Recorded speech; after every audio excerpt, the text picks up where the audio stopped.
I'm calling to order this hearing. This is a public hearing, a roundtable of the Committee of the Whole of the Council of the District of Columbia. I'm Phil Mendelson, Chair of the Council and Chair of the Committee of the Whole. Today is Monday, December 22nd, 2025. The time is 2:18 in the afternoon. We are in room 412 of the John A. Wilson building. The subject of this is the first of three hearings that the Committee of the Whole is having this afternoon. And this hearing is on four nominations that the mayor has submitted to the council regarding appointments to the Public Charter School Board. The four appointments are PR 26-435, Public Charter School Board, Carissa Stanley Beatty, Confirmation Resolution of 2025, which would reappoint her to the Public Charter School Board. PR 26-434, Public Charter School Board, Maura Marino, Confirmation Resolution of 2025. PR 26-436, Public Charter School Board, Michelle Yan, Confirmation Resolution of 2025. And PR 26-438, Public Charter School Board, Antonio Williams, Confirmation Resolution of 2025. The latter three would be first-time appointments to the Public Charter School Board. The mayor submitted these nominations to the council beginning on November 26th. And then Mr. Williams on December 2nd. The purpose of this hearing is to provide an opportunity for the nominees as well as anyone in the public, any member of the public, to comment on these nominations and for the nominees to answer some questions that we will have for them. The Public Charter School Board is an independent government agency of the District of Columbia, led by a volunteer 7-member board. As the sole public charter school authorizer in our nation's capital, the Public Charter School Board provides oversight to public charter schools, which are managed by independently run nonprofit organizations called local education agencies, or LEAs. We do have some witnesses who've signed up to testify today. In addition to the nominees, we'll hear from the witnesses first. I want to note that the record in this matter will be open until 5 p.m. on Monday, January 5th. So the record will close 5 p.m. Monday, January 5th, 2025. So anyone who wishes to submit supplemental comments or who didn't comment today but wishes to has roughly 2 weeks to do so. I'm going to call witnesses until I fill up the table or I get through the page.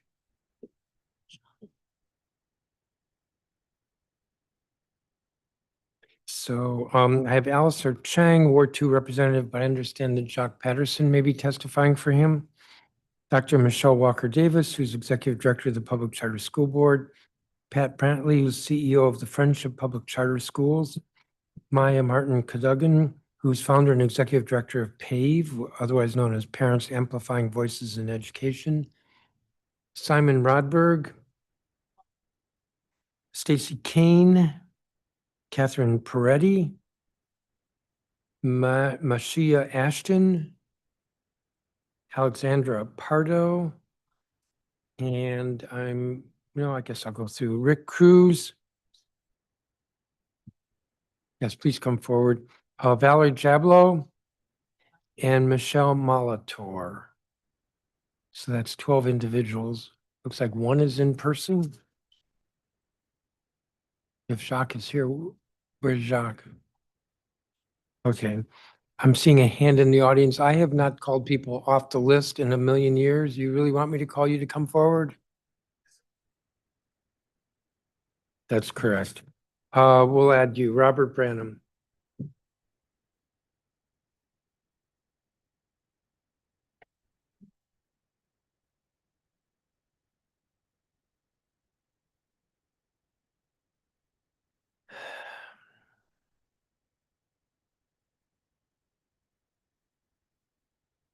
Mr. Patterson, are you testifying for Alistair Chang or are you testifying on your own, but you're both on the school board? Sir, I am testifying for Alistair Chang. He was unable to make it, so he provided me his testimony. I may, if permissible, add my own comments because I do know a couple of the nominees myself. Okay. Well, you're going to be first, so why don't you start? Can we go to another person as I pull up Alistair's? Okay. Is Dr. Walker Davis online? I am. Oh, there you are. Please proceed. Good afternoon, Chairman Mendelson and members of the Committee of the Whole. I'm Dr. Michelle Walker Davis, Executive Director of the DC Public Charter School Board. Thank you to Mayor Bowser for renominating one and nominating three highly qualified individuals to serve on our board. And thank you to this committee for holding today's hearing and for the opportunity to testify in strong support of Carissa Stanley Beatty, Maura Marino, Michelle Yan, and Antonio Williams. The DC Public Charter Schools Board's work The DC Public Charter School Board's work demands deep expertise in governance, financial stewardship, academic accountability, and public service. Collectively and individually, these nominees bring the experience and commitment necessary to carry out the board's responsibilities on behalf of students, families, and the district. Carissa Stanley Beatty. Mrs. Stanley Beatty currently serves on our board holding the position of treasurer, and we are pleased that Mayor Bowser has nominated her to serve another term.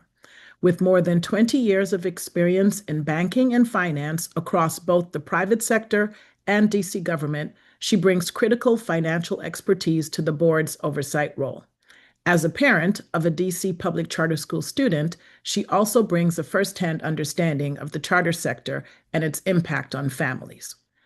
During her tenure, Ms. Stanley Beatty has played a critical role in strengthening the board's financial oversight across all 66 charter LEAs. She's worked closely with our Chief Operating Officer and the school finance team to improve transparency, support early indication of risk, and enable timely intervention when concerns arise. She's an active and thoughtful participant in school reviews, renewals, and charter amendments, consistently grounding her decision-making in data and accountability. Her continued service would ensure continuity, rigor, and strong fiscal governance. Maura Marino. Ms. Marino brings extensive experience directly aligned with the board's responsibility for school quality, long-term sustainability, and accountability. As a partner at City Fund and previously as a founder and leader of Education Forward DC, she spent years working to improve educational outcomes across the district.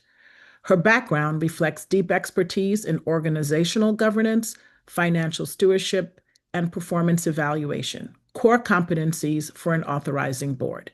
Ms. Marino understands the charter sector from multiple vantage points and is intimately familiar with both its successes and its challenges. Her experience will strengthen the board's ability to make rigorous, fair, and forward-looking decisions about school authorization and renewal in service of students and families. Michelle Yan. Ms. Yan brings a strong systems-level perspective grounded in education operations, strategy, and performance management. She currently serves as Chief Strategy and Operating Officer at City Schools Collaborative and has previously held senior leadership roles at both the Office of the Deputy Mayor for Education and the Office of the State Superintendent. Her experience in budgeting, data-driven decision-making, and cross-agency coordination directly supports the board's role in ensuring academic quality, organizational effectiveness, and coherence across the district's education ecosystem. Ms. Yan's ability to bridge strategy and execution will be a valuable asset as the board continues to strengthen accountability while supporting quality schools. And Antonio Tony Williams. Mr. Williams brings significant experience in board governance, financial oversight, and public accountability. In his current role as Vice President of Government Affairs and Local Advocacy at Comcast NBC Universal, Mr. Williams works closely with local governments and large organizations to navigate complex regulatory and financial environments. Mr. Williams has demonstrated a long-standing commitment to equity in education, including leadership on initiatives that expanded broadband access and digital literacy for students and families. He also brings direct experience serving on and leading boards, including as chair of the Washington Leadership Academy Public Charter School Board, chair of Democracy Prep PCS, and as chair of the DC Library Board of Trustees. Earlier in his career, he served as the Department of Veteran Affairs he served at the Department of Veteran Affairs and in the United States Senate. His governance experience and public service background make him well suited to the responsibility of a charter authorizing board.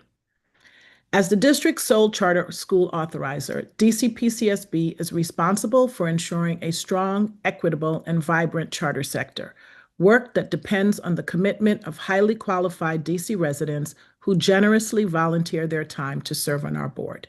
Each of these nominees before you today brings a unique range of expertise that will strengthen the board's capacity to ensure effective governance, academic excellence, and fiscal responsibility across the charter sector. I thank this committee for its consideration in holding today's hearing, and I urge you to confirm these nominees. Thank you for your time and consideration, and I'm happy to answer any questions. Thank you. Pat Brantley, is she here? Maya Martin Cadogan?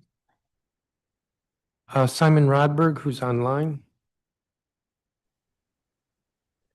Good afternoon, Chairman Mendelson and council members. My name is Simon Rodberg, and I'm the Executive Director of Lee Montessori Public Charter School, serving 578 students across 2 campuses in Ward 5 and Ward 8. It's relevant for this hearing that I'm also a resident of Ward 4 and the parent of a public charter school student. Because I'm not here representing Lee, really. I'm here because I care about public charter education in my city, and because I served on the board of Washington Leadership Academy, another public charter school, with Tony Williams. I was on that board from 2018 until 2023 and interviewed Tony when he joined in 2020. He quickly became chair and served with sensitive leadership and direct action throughout our time together. He is an outstanding candidate for the Public Charter School Board. Tony is not, obviously, a professional educator. Instead, he is the model of involved citizen we want on school boards, keeping the broad interest of the public in mind, bringing professional expertise and common sense, respecting the role of professional educators while asking tough questions about both values and outcomes. His questions were really one of the hallmarks of his service on the WLA board. He was humble enough to ask anything, but his questions were almost never simple. Instead, they got to the heart of the matter on issues like student achievement, effectiveness of spending, and school leadership. Speaking of leadership, Tony was a model board chair. He recruited strong new members, he kept everything on track, he was responsive, ran productive meetings, and effectively supervised the executive director. Those are hard tasks, but they're also sort of the baseline for a board chair. What made Tony different was how he combined listening with direction. He sought out individual board members' takes on important issues, as well as outside advice when appropriate. He synthesized the board's thinking and built coalitions for important decisions and changes. But he was never a blank slate. He had a broad, clear vision of the role the school played in the broader ecosystem and for its families and students. While he never dictated the details, he always made sure that we were steering towards that vision and towards the school's specific mission. We need that kind of board member and board leadership for the Public Charter School Board. While professional educators are necessary on the board, we also need exemplars of engaged citizens with their own expertise, with clear values, and who take the responsibility of citizen representative seriously. Tony is that and more, an outstanding coalition-building, values-driven leader. I endorse him strongly. I look forward to him asking me the questions that get to the heart of the matter for my school, and to knowing that, while incisive, they are coming from Tony's heart for service, quality, and caring. Thank you, and I welcome any questions you may have. Thank you. Stacy Kane, who's also online. Hello, council members. Thank you for the opportunity to testify in support of Antonio Tony Williams. My name is Stacy Kane, and I'm the co-founder and former executive director of Washington Leadership Academy, a public charter high school in Ward 5 that I led for over a decade. I'm here to urge you to appoint Tony to the DC Public Charter School Board based on my experience with Tony for the past 6 years as a WLA board member and board chair. Tony joined WLA's board in May 2020, just 1 month after COVID shut down our schools and our world. At that moment of unprecedented crisis, when other potential board members might have hesitated, Tony stepped forward and became not just a board member, but our chair. What followed was extraordinary leadership that didn't just help us survive the pandemic, it positioned us to thrive. Under Tony's guidance as board chair, WLA achieved what many thought was impossible. This past year, WLA posted one of the highest OSCE school report card scores among DC's comprehensive high schools, scores that put us in striking distance of even the city's selective schools, despite serving a student population that faces significantly greater barriers. That's not luck, it's leadership. Tony brought more than his considerable expertise to our board. He brought vision, strategic thinking, and an unwavering commitment to our mission. He understood that a charter school board must be more than a rubber stamp. He built a board fully aligned with the School Reform Act standards, including education funders, other school leaders, education policy experts, financial specialists, and attorneys. Each member was carefully recruited to strengthen our governance and our impact. But Tony's contribution goes beyond WLA. He understands the charter school sector's critical role in providing families with quality options and in driving innovation that benefits all DC students. He knows how to balance autonomy with accountability. He knows how to ask hard questions while supporting bold solutions.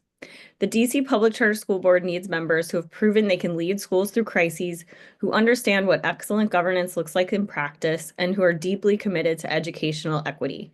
Tony has demonstrated all three. I can think of no one better positioned to help guide the future of charter schools in our city, and I strongly urge you to appoint him. Thank you for the opportunity to testify. Thank you. Catherine Peretti, who I believe is online. Good afternoon, Chairman Mendelson and members of the committee. My name is Kat Peretti. I'm the Executive Director of City Schools Collaborative, formerly City Tutor DC. I'm here today to offer my strong support for Michelle Yan's nomination to the Public Charter School Board.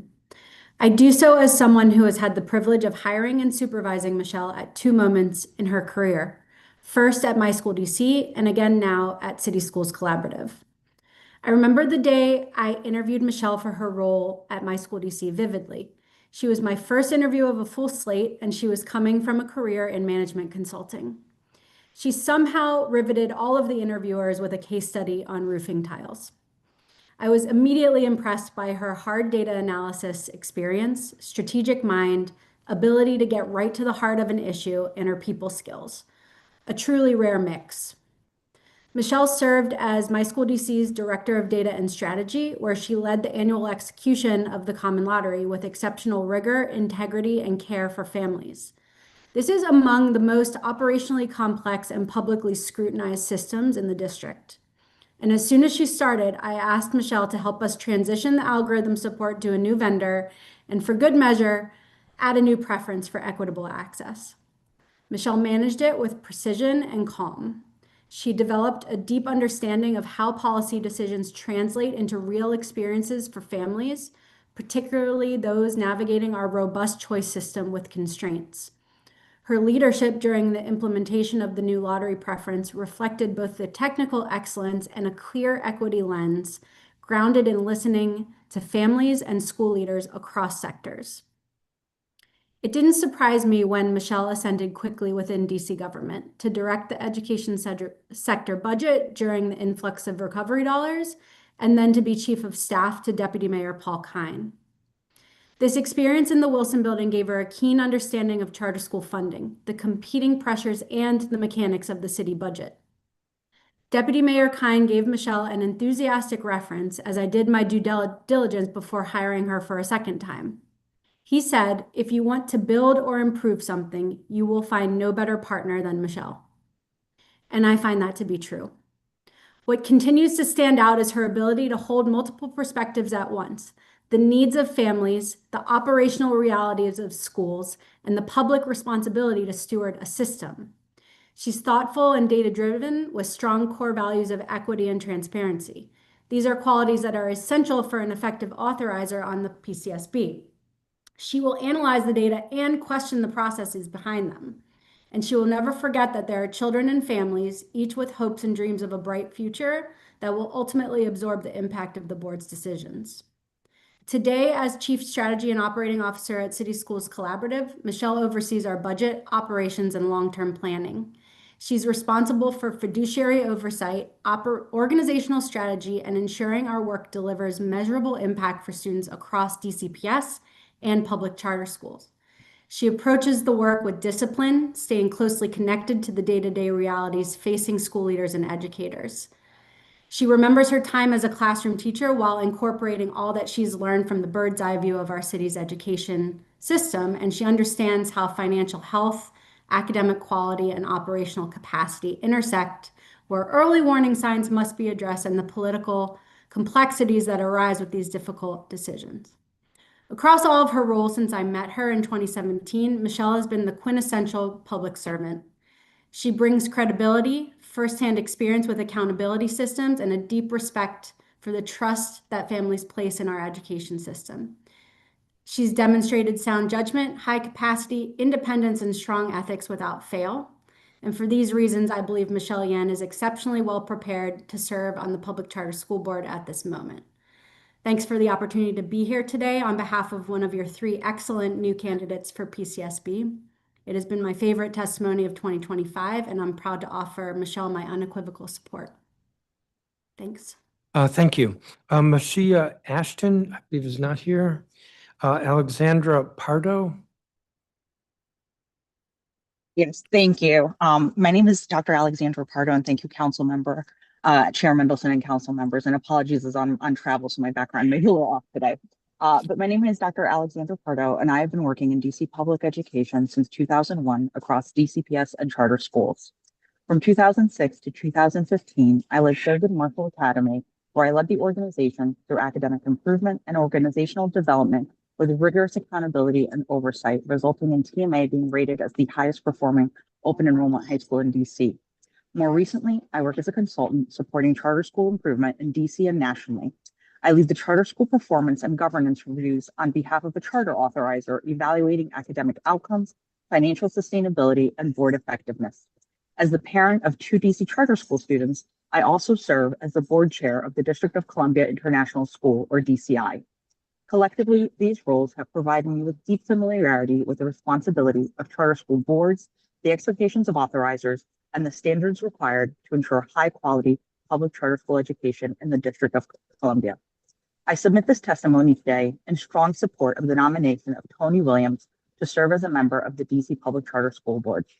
I had the opportunity to work closely with Tony during his tenure as board chair of Democracy Press Public Charter School in DC during the 2017-18 school year, one of the most challenging periods in the school's history. Tony stepped into this role after significant challenges at the school were identified. In our work, the school ultimately closed due to persistent academic underperformance and financial challenges at its 5-year review at the end of that school year. While the outcome was difficult, Tony's leadership through this period exemplified the qualities most needed on a public charter school board: moral clarity, professionalism, courage, and an unwavering commitment to students. Tony was not afraid to confront hard truths or make difficult decisions for students and to uphold accountability. At the same time, he deeply understood the need for stakeholder engagement, including the DC Council and the ANC. Throughout the process, he engaged with then Council Member Grosso, who chaired the Ed Committee, and Ward A Council Member White, as well as the ANC. He consistently balanced the needs of students, families, staff, and the broader DC community, even under intense pressure and scrutiny. Importantly, Tony played a critical role ensuring that the school's wind down was conducted responsibly and in full compliance with the authorizer and state requirements. He supported complex negotiations with the landlord and vendors, led family and staff town halls announcing the closure of the school, and helped ensure that all DC Public Charter School Board and OSSI closure processes were followed thoroughly and appropriately. Tony helped bring order, transparency, and integrity to a process that could have easily become chaotic or harmful for students. Throughout this work, Tony has demonstrated deep respect for the role of the authorizer and a clear understanding of board governance. He was professional, solutions-oriented, and even in moments of uncertainty, he acted with the belief that students and staff deserve dignity, honesty, and follow-through. Tony went on to serve as the leader of Washington Leadership Academy in the board chair role. His tenure there has been exemplified by these very same characteristics. His time in the charter sector has spanned from pre-K through high school, representing a broad segment of the sector. The DC Public Charter School Board requires members who can make principled decisions in both moments of growth and moments of challenge. Mr. Williams has proven that he can do both. His experience navigating school closure, financial oversight, stakeholder engagement, and regulatory compliance would be an absolute asset to the DC Public Charter School Board and the district as a whole. Thank you, and I'm open for any questions as well. Thank you. Rick Cruz. Thank you for the opportunity to testify today in support of 3 first-time appointees to the DC Public Charter School Board. I offer the perspective of a 30-year resident of the district, a parent of 2 children, and someone who's both run a business in the city and who's dedicated years of volunteer service to the pursuit of improving academic, economic, and life outcomes for this city's children. Agreeing to serve as a board member of DC PCSB is a significant commitment, engaging with school and community leaders, soliciting the aspirations, concerns, and needs of parents across all 8 wards, deliberating high-stakes decisions, and visiting to see firsthand the work in the 130-plus schools that serve nearly 50% of public school students. The work of this board is foundational to the success of the governance of our unique model of public schooling, in which 75% of students attend a school outside their neighborhood boundary. In DCPS, you have a traditional district that offers both neighborhood by right schools and highly regarded selective admission schools and programs. And then there's the charter sector, a network of open admission public charter schools that run independently, serve students from across the city, guided by local volunteer boards, and funded by taxpayers who have demanded high quality options for their families, and over which the PCSB provides oversight. I served on the PCSB board for 8 years, 4 of which I was chairman. There's no greater volunteer service to this city than to help steward the learning of our young people. And I regularly refer to my time as a board member as one of the greatest civic experiences of my life. By many measures, we were successful, and yet there is still much work for us to do so that our public schools meet the needs and dreams of parents across all socioeconomic, racial, and ethnic backgrounds. As in all organizations, the tone is set at the top. I will say from experience that the values board members bring to their service are as important as their professional prerequisites and accomplishments. As such, a spirit of accountability, innovation, and collaboration is critical. Without that, it's hard to advance academic outcomes, close persistence gaps, and disrupt ill-serving systems. Board service also requires a combination of curiosity and humility, and of course, integrity. A board that lives all of these values will lend urgency, a strong point of view grounded in data, and a healthy dose of impatience. They will listen and debate, free of agenda, and have high expectations of adults. That's what I strive to do during my time on the board, and I like to think we met the mark much of the time, especially when holding leaders to account and as necessary making difficult decisions regarding schools that, despite best efforts and good intentions, were not achieving for children. In Tony Williams, Mara Marino, and Michelle Yan, you have executives and community leaders who possess these values, and it's my honor to support their appointment to the board of the DC PCSB. This is not a glamorous volunteer role, but it is a deeply important one. And these 3 candidates possess the skills, judgments, and human experience to help lead the agency forward. Their individual and collective expertise, leadership acumen, and personal integrity shall serve the city well. Thank you, Mr. Chairman. Thank you, Mr. Cruz. Jacques Patterson, are you ready? Yes, sir. Please. Thank you.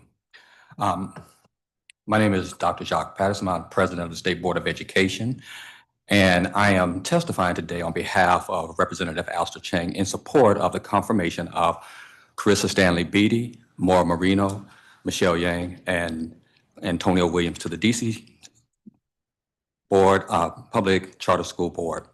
Alistair supports all 4 nominees. Each brings experience and judgment well suited to the responsibilities of board service. He has worked most closely with Michelle and Antonio, and therefore focuses his remarks there. Alistair knows Michelle Yang from her service as an ANC commissioner and from working with her at the Office of the Deputy Mayor of Education and at city schools. As an ANC, he repeatedly heard from shared constituents that Michelle was notably responsible and effective. At DME, Michelle worked closely with Alistair on advanced and structured literacy reforms. She was proactive in building connections across agencies and consistently brought strong analytical frameworks to complex problems that required prioritization and real trade-offs. Now, as City Schools Collaborative, Michelle continues to advance literacy outcomes for DC students through innovative models. In his role as chair of the Library of Congress Literacy Award Advisory Board, Alistair was part of the advisory process that recognized City Schools' work as an international literacy best practice. City Schools was the only DC-based organization selected that year. Alistair also knows Antonio Williams through overlapping work with the DC Public Library System, when Alistair was Executive Director of Libraries Without Borders and later served on its board.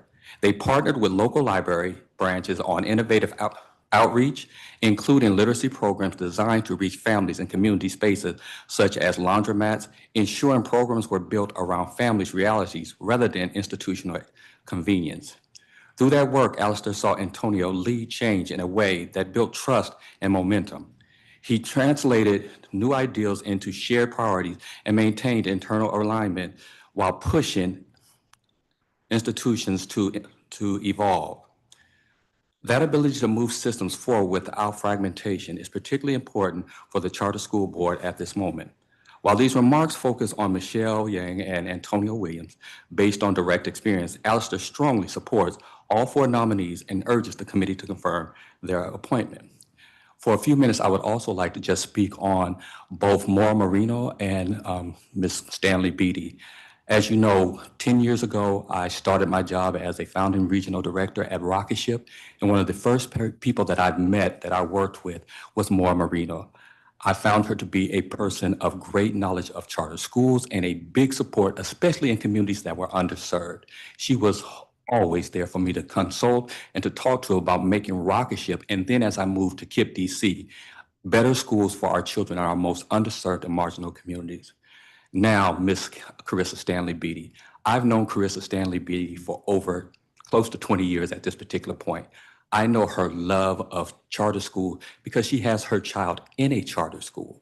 She believes in this work soundly and wholeheartedly. She is a banker by nature, but she understands the things that need to be there. If you've watched her over the first 2 years of her tenure, she asks the questions that nobody really wants to answer, because she's going to get to the meat of what's going on with the school financially and structurally. It's not going to be the popular question. It's not going to be the cultural question, but it's going to be the black and white question of if schools are operating at their optimal level. I support all 4 of these candidates because I know at this critical time when the charter school sector is facing a lot of different changes, both in leadership and both just structurally as they bring on Aspire, this leadership that you're bringing on board is vitally needed to make sure that we continue to grow this sector of our public education. Thank you, Chairman, and I look forward to any questions. Thank you. And we've been joined by Pat Brantley.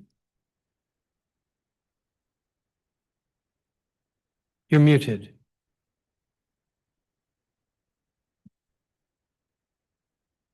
You're still muted. How's that? Now we can hear you. Thank you. Good afternoon, Chairman Mendelson and members of the council.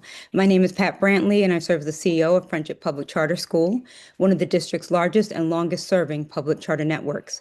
I've had the privilege of working in public education and living in Washington, D.C. for nearly 3 decades, and I appreciate the opportunity to testify today. I'm here to support the confirmation of the nominees before you this afternoon to the DC Public Charter School Board. I want to start by briefly grounding why these confirmations matter. Public charter schools now educate nearly half of DC's public school students. That reality places a significant responsibility on the Public Charter School Board, not just to hold schools accountable for results, but to do so in a way that is fair, consistent, transparent, and grounded in strong governance. At this stage in the evolution of the charter sector, the city benefits from a board that brings depth of experience, diversity of perspective, and steadiness of leadership. The slate before you reflects those qualities. Each of these nominees brings something important to the work. Maura Marino makes a strong understanding of public accountability, policy, and systems-level decision-making. Carissa Stanley Beatty contributes deep expertise in leadership, financial oversight, and public service. Michelle Yan offers financial and operational expertise that is essential to responsible charter school oversight, and Antonia Williams brings a track record of nonprofit and public board leadership, including direct experience not only governing a public charter school, but also overseeing the closure of one. Taken together, this is a well-rounded and forward-looking slate, and it reflects the full scope of responsibilities entrusted to the Public Charter School Board. Yet when these nominees are joined with the legal and special education expertise of Jen Sandman, the school and reform experience of Shakira Adamafanian, and the social entrepreneurial perspective of Leah Cruzy, the district will have a board that is positioned not only to oversee the charter sector, but to strengthen the organization itself. That distinction matters deeply. The board's own strategic roadmap rightly identifies effective organization as a foundational priority. It is not simply possible to achieve ambitious goals for students, schools, or communities without a well-functioning charter authorizer behind them. Effective governance, aligned systems, capable staff, and clear roles are not secondary outcomes. They are the foundations and the condition that makes everything else possible. This combination of new and continuing members creates the conditions for that kind of effectiveness. It brings depth, balance, continuity, and shared responsibility to the stewardship of a public charter sector and to the nearly 50,000 children that sector now serves. As a school leader, I care deeply about accountability. I also care deeply about how accountability is exercised. For these reasons, I respectfully urge the Council to confirm all 4 nominees to the DC Public Charter School Board. Thank you for your time, your consideration, and your continued commitment to public education in the District of Columbia.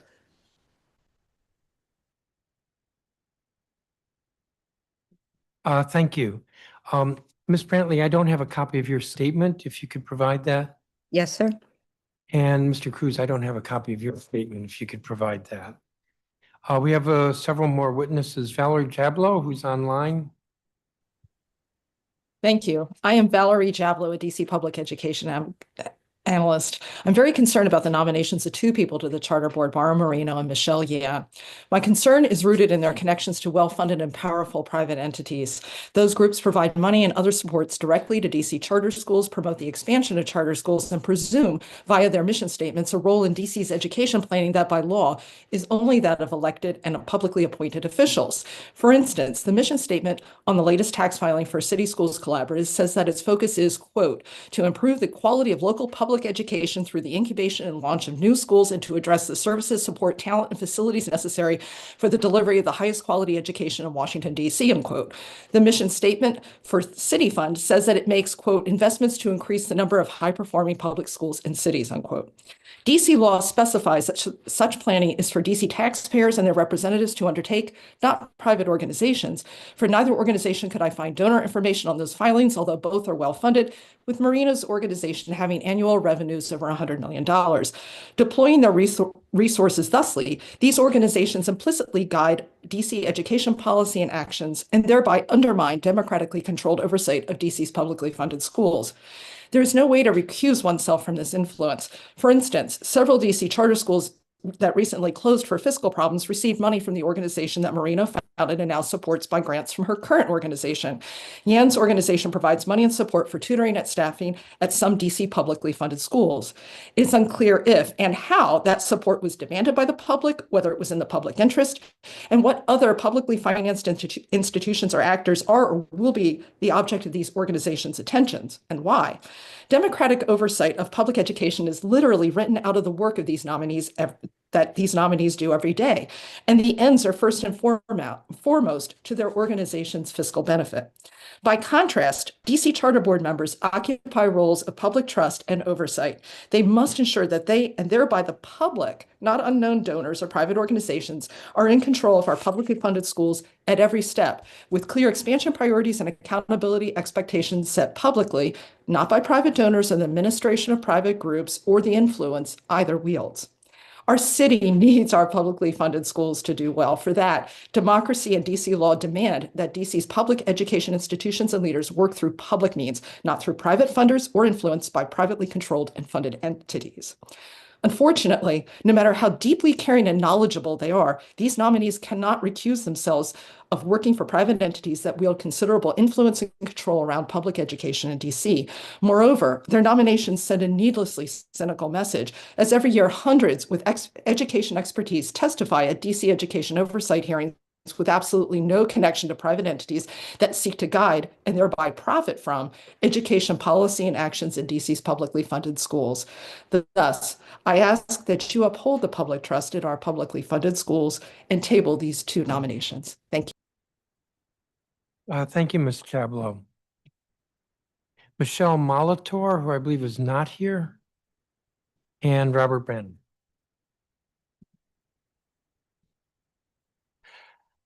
Mr. Chairman, I thank you for this up to be a walk-in testifier. I will be brief. I am pleased to strongly support the renomination of Ms. Carissa Stanley Beatty for appointment to the Public School Charter Board.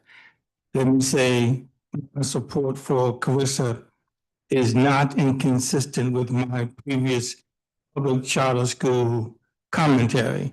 I support Carissa because she is qualified, compassionate, and concerned. She is a DEI, dedicated, engaged, and involved. Again, I thank you for allowing me this opportunity to testify. Thank you. Thank you. And if you want to provide a copy of your statement, please do that. Thank you. I have a couple questions, not a lot, at least I don't think it's a lot. Let me see, just a reminder, three of you, I don't have your statements, if you would provide those.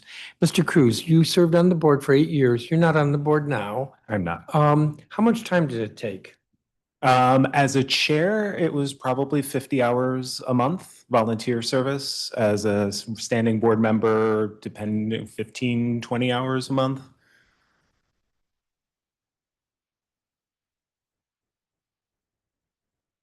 So much easier if one's a member. Yes. And much easier once one is no longer on the board, but not as satisfying. I won't ask how much time you spend now. Okay. But roughly 15 to 20 15, 20 hours. Yeah. a month. Thank you for that. Michelle Walker Davis, how many vacancies are on the board right now? There are currently 3 vacancies. I believe one of the nominees is currently serving on a charter school board. Is there any issue with that in terms of a board member, a PCSB board member? Yes, the individual would have to resign their position at the public charter school board. At the public charter school. They cannot serve on the board of a school and also our board. And it is my understanding that that will occur.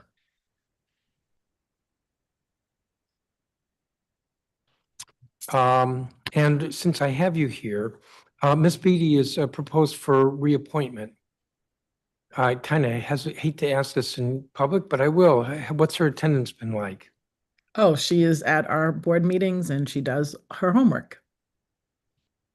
So no issues there. Correct. Plus you added she does her homework. I didn't ask you that one. Yes.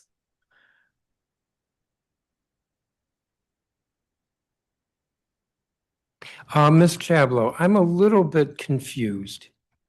Somebody who is very well versed in charter school sector, so well versed that you say that that's disqualifying. You mentioned at one point in your testimony about recusal. I guess so involved that she could not recuse herself because she'd have to like not participate at all. I'm not getting this. I don't see a financial benefit personally. So I'm asking you to say more. I guess I'm looking for a little discussion here. I have never said that any of these people is unqualified. That was not ever what I said, and I will not say that. What I did say was that 2 of the nominees work for powerful groups that are well-funded, that seek to influence and to some degree control education policy around our publicly funded schools. That is their work. That is their day job. I'm not making this up. Their tax filings literally say this in the mission statements. Yes, you read that. And that is deeply disturbing to me. And I would hope to you too, because it undermines fundamentally the role of why we have this hearing, why we have the charter board. You know, the charter board members are doing yeoman's work. They are volunteering many hours every month. We've heard this, and they do this without pay. But the people, two of these people, are getting paid for doing work that aligns with this. And I don't know how they could ever recuse themselves from that. For instance, I gave the example of Mauro Marino's organization having given money to a couple of struggling charter schools. You know, we don't know what the rationale was for that. And we don't know why, not only why that was done, but what effect that had on those schools. The charter board exists to monitor the financial well-being of the schools in the charter sector. That's really important work, and I'm glad they do it. But if these organizations exist to support these things, these schools, these policies, these actions outside of our funding formula, outside of the policies that you yourself oversee, then you're ceding control, you're ceding democratic control of schools. I hope that clarifies it. Well, I guess I was asking the question from the standpoint of conflict of interest. And I'm not sure that's quite what you're saying.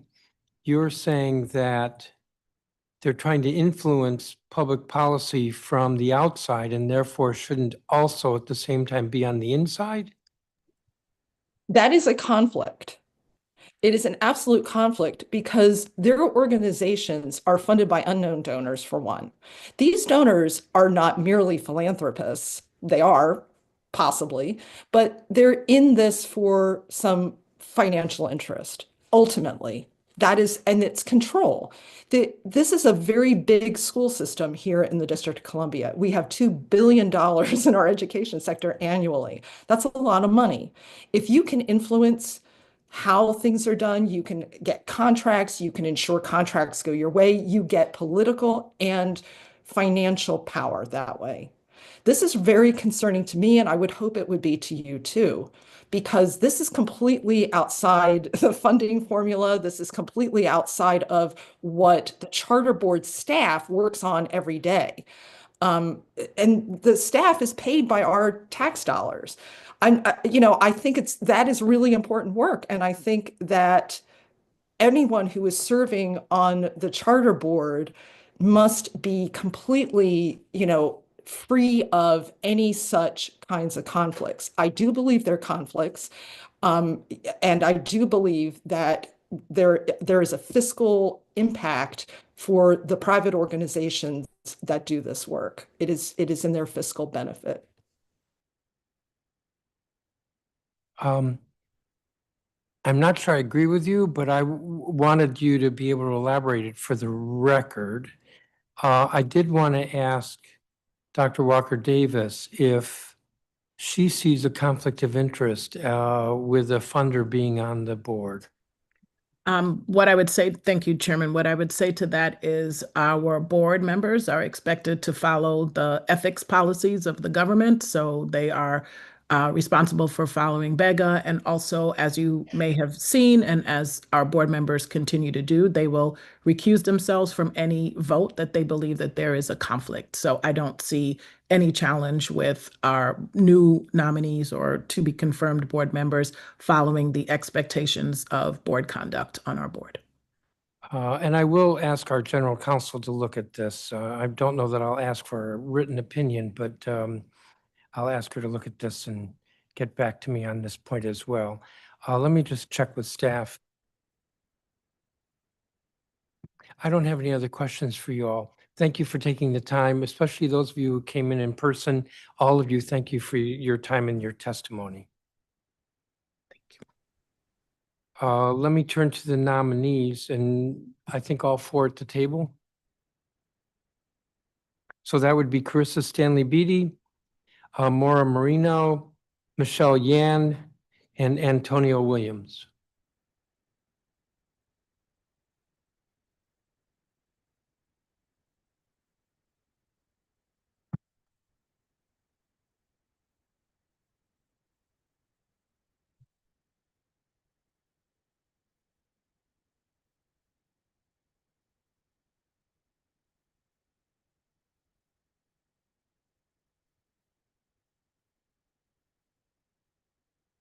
Give me just a sec.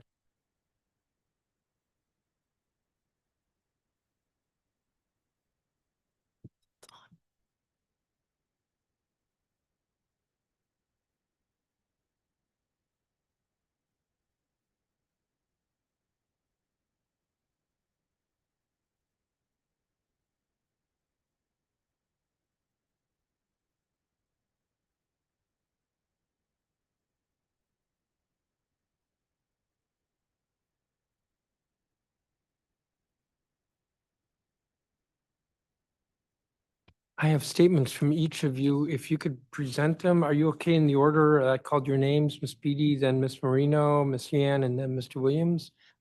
Thank you all for being here and your willingness to go through this. Ms. Beatty. Good afternoon, Chairman Mendelson and members of the council. My name is Carissa Stanley Beatty, and I'm a 25-year finance professional in Washington, D.C. I'm a working mother of a 7-year-old who attends a D.C. public charter school. I'm a wife and a proud Ward 5 resident. I'm grateful to appear before you again as a mayoral nominee for the D.C. Public Charter School Board.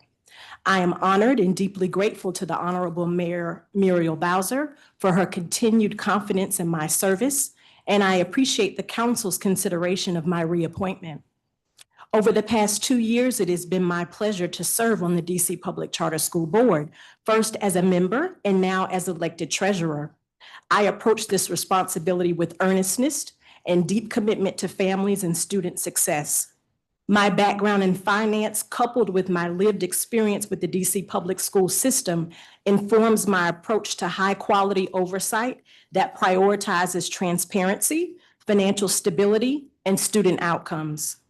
As treasurer, I work closely with our chief operating officer and school finance team to strengthen financial oversight of Washington, D.C.'s 66 local education agencies, or LEAs.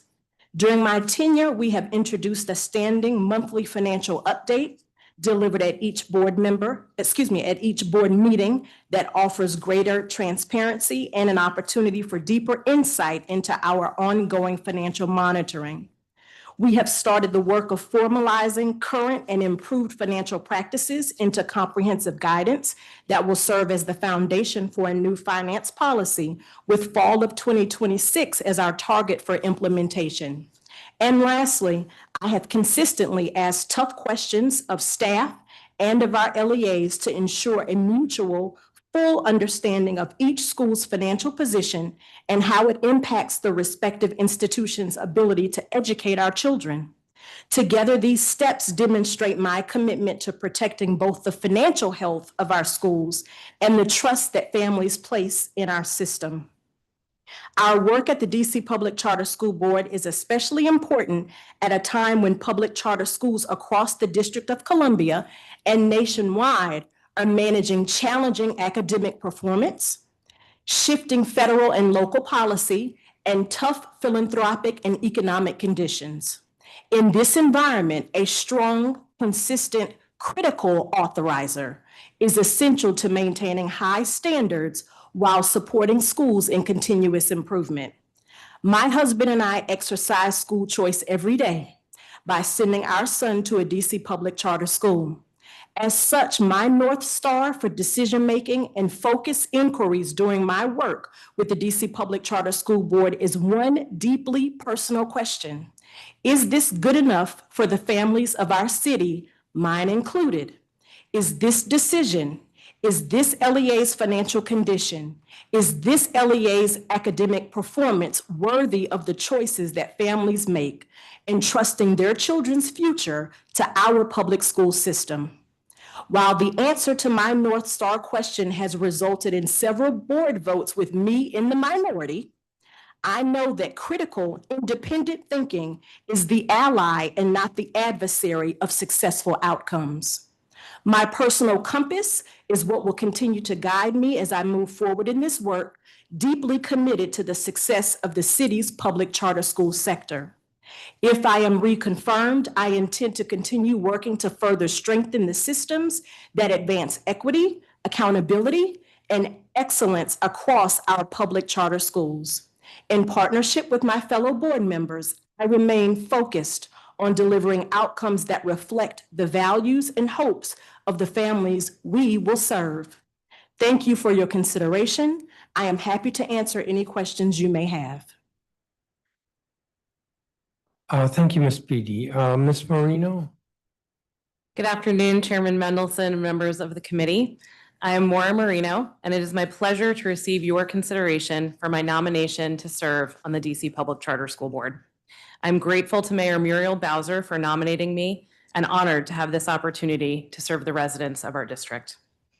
As the grandchild of immigrants, I have seen the value of education to unlock doors. For example, my grandfather didn't go to school after age 12, and yet my father was able to graduate college, and my sisters and I hold master's degrees. These degrees have allowed me to pursue my professional interests and feel financial security, all on the foundation of a tremendous K-12 public education.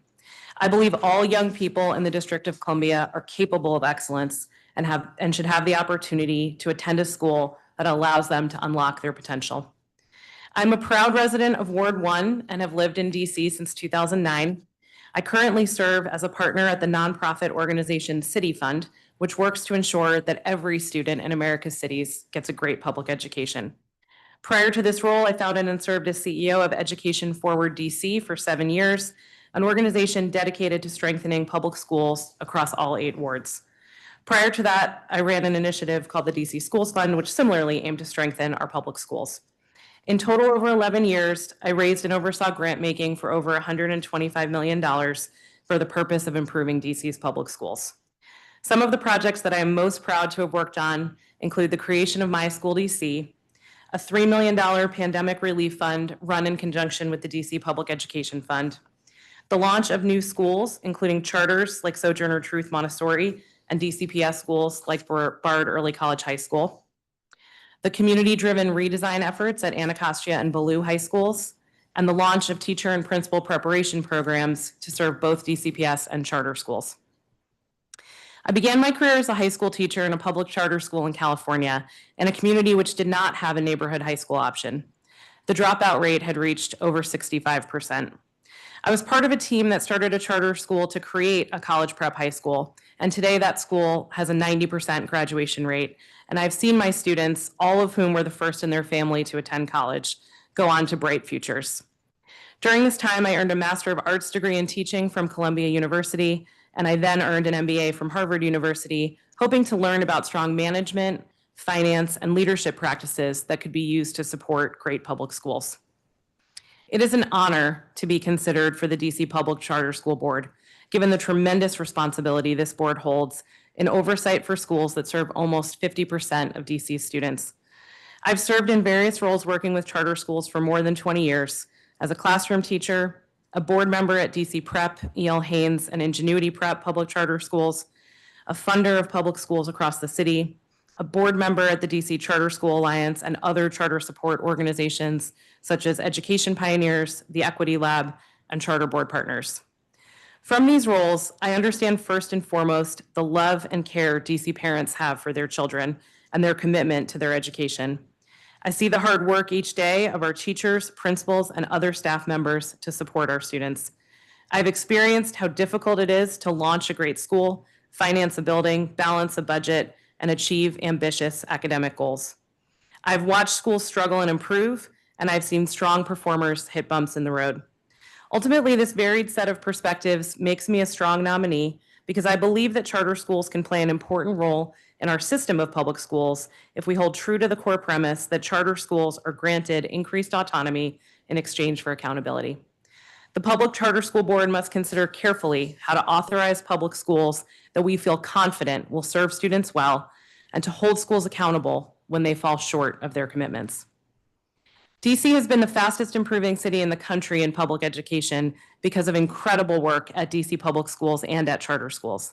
This unique relationship between our public district and public charter school sectors has served as a national model of what is possible. As a member of the PCSB, I will work to make sure that we have a strong set of policies to support quality school openings and a high bar for charter renewals. This means working in tandem with the other leaders on the board and with the executive director and her team to ensure excellence. We should continue to ensure that parents in all 8 wards have a diverse array of quality choices so that they can find a school that best fits their student. We should make sure we are coordinating work across the city to make this choice accessible to all families. And then, when tough decisions need to be made about school closures, that they are done in a timely way so parents can evaluate their options well in advance of the next school year. DC has a special and unique system of governance that has allowed our schools to rapidly improve in the last 2 decades at a time when few cities have made progress. The Public Charter School Board and the board members as individuals have an important role to play in ensuring the system continues to function. Thank you, Chairman Mendelson, for the opportunity to testify before this committee, and I would be happy to respond to questions from you and from members of the committee. Thank you, Ms. Marino. Ms. Yan. Good afternoon, Chairman Mendelson and members of the Committee of the Whole. My name is Michelle Yan, and I'm honored to be before you today to discuss my nomination to the Public Charter School Board. Thank you to Mayor Bowser for this opportunity to serve the children and residents of our district. I'm the proud daughter of 2 immigrants who sacrificed endlessly to ensure their children had the best possible education and opportunities that they themselves were not afforded. I'm often reminded that on nights when my brother or I were struggling with our homework, it was my father, a math educator himself, who always insisted that it was not our fault. It was because he had not yet figured out the right way to convey the concepts so that we could understand. He believed that every child has the ability and potential to learn and excel, and it is the responsibility of our system, our schools and our educators, to ignite that potential. I've inherited the same conviction. I began my career as a middle school math teacher in St. Louis, grounding me in the realities of the classroom and in how critical all of the supports surrounding a classroom are, from school leadership to strong operations to quality planning time. Most relevant to why we are here today, I taught in a traditional public school under state turnaround status, which also meant families had the right to enroll their children in a neighboring jurisdiction instead of attending their neighborhood school. In conversations with my families, I saw firsthand how deeply personal the decision of school choice is, for the families who chose to leave and for the families who chose to stay. After I left the classroom, I sought experience across sectors, first as a management consultant in the private sector supporting organizational effectiveness, and then driving equitable policy in local government at the Office of the State Superintendent for Education and the Office of the Deputy Mayor, and now scaling innovation at an education nonprofit. This path has equipped me with a unique combination of classroom experience, systems expertise, and fiduciary oversight of an independent 501c3 that I believe prepares me to contribute immediately to the board's core responsibilities of accountability and oversight. At OSSI, as Director of Data and Strategy for My School DC, I led the annual implementation of the Common Lottery. There, I collaborated with DCPS and PCSB to execute the district's first lottery preference for students designated at risk, a significant step forward in our mission to improve equitable access to school choices. As the Deputy Mayor for Education's Budget Director and then Chief of Staff, I supported Deputy Mayor Kine in shaping and executing the mayor's vision for our public education system. I led efforts to monitor the success of pandemic recovery investments and ensure the district's funding formula directed dollars to students with the greatest needs. This included leading cross-sector initiatives such as the Uniform Per Student Funding Formula Working Group and the 2023 School Funding Study. I engaged with school leaders, families, advocates, and researchers to develop policy recommendations, including a successful increase to the at-risk funding weight, resulting in an additional $40 million flowing to our students with the greatest needs. Currently, I'm the Chief Strategy and Operating Officer for City Schools Collaborative, formerly City Tutor DC. In this role, I manage our $5 million budget, ensure financial stability, and direct our operations, helping DC public and public charter schools catalyze and scale research-backed strategies like high-impact tutoring. This work keeps me deeply connected to the daily needs of students and school leaders. I feel fortunate to work in the DC public education system. We've seen tremendous success. We rank #1 in parent satisfaction in their school options. We had the fastest recovery from the pandemic, and this past year, we had our largest single-year gains on our statewide assessment, a historic increase for our students. We must sustain this momentum, and the Public Charter School Board plays a critical role in this work. Our system of choice requires a strong, fair, and equitable authorizer that provides both breathing room for innovation and the high standards for strong performance. This is particularly important in the current context and conditions surrounding our public education system, as we face constrained revenue and a declining student age population. Ahead of us, we know there will be exciting decisions on openings and renewals, along with challenging and difficult ones on closures. All of these decisions must be made with care and attention towards what is best for families and young people. During my time at my school, DC, I witnessed the impact of unexpected off-cycle closures and the ways that they undermine the core of our system of choice. It leaves families scrambling with limited options. We can avoid this type of disruption to families with intentional sector planning and strong, trusted communications between PCSB and school teams. I look forward to serving on the board to ensure that policies and decisions meet the moment of our evolving landscape, from ensuring the Inspire framework provides a reasonable and rigorous standard for school performance, to acting on early warning signs of financial distress to prevent disruptions to students. It would be a tremendous honor and opportunity to continue to serve the families and students of DC in this capacity. Thank you, Chairman Mendelson, for this opportunity to testify, and I'm happy to answer any questions you or members of the committee may have. Thank you, Ms. Yan. Antonio Williams. Good afternoon, Chairman Mendelson and members of the committee. My name is Antonio Williams. I go by Tony. I'm honored to be considered for an appointment to the DC Public Charter School Board. I'm deeply grateful to Mayor Muriel Bowser for nominating me and for the opportunity to serve residents of the District of Columbia. I believe that every child in DC deserves access to an excellent education, regardless of their zip code. That belief drives my desire to join the DC Public Charter School Board. This is a tremendous responsibility, as nearly half of all public school students in DC, almost 50,000 children, attend a charter school. We owe each of them a high-quality education that prepares them for success. Meeting that responsibility requires not just strong schools, but a strong authorizing organization, clear in its expectations and consistent in its oversight. Over the past 2 decades, DC has become the fastest improving urban school district in the nation. Our students have led the country in growth in reading and math, and we've expanded access to early childhood education. We've pioneered innovations such as language immersion, personalized learning, and competency-based education. These achievements reflect historic investments and bold reforms that put children and families first. It's also true that too many students in DC still are not achieving what they should be. As a city, we must look forward and build on our progress to ensure every child can find the right fit to thrive. That's why I volunteered to help by joining the DC Public Charter School Board. As a lifelong Washingtonian, I understand firsthand how critical quality and choice are for DC families. My mother grew up in Michigan Park, but traveled across the city to attend Western High School. When I was growing up in Tacoma and Brightwood in the 1990s, my parents faced a tough decision: stay in the district and pay for private school, or leave. Today, my wife and I are raising 3 children in 16th Street Heights. Our daughter attends John Lewis Elementary, my son a local Montessori school, while our neighbors' children attend Lamb and Washington Latin. This ability for families to choose from a diverse array of unique and specialized schools, even for different children within the same family, all within public transit distance of home, is one of DC's greatest strengths. It allows families to stay, grow, and thrive in our city. But choice must come with accountability. Charter schools succeed because of autonomy is paired with responsibility. That principle cannot be compromised. During the pandemic, accountability systems weakened, and the results were predictable and tragic. As a member of the board, I will work to ensure clear goals for LEAs, high standards for staff, and consistent enforcement.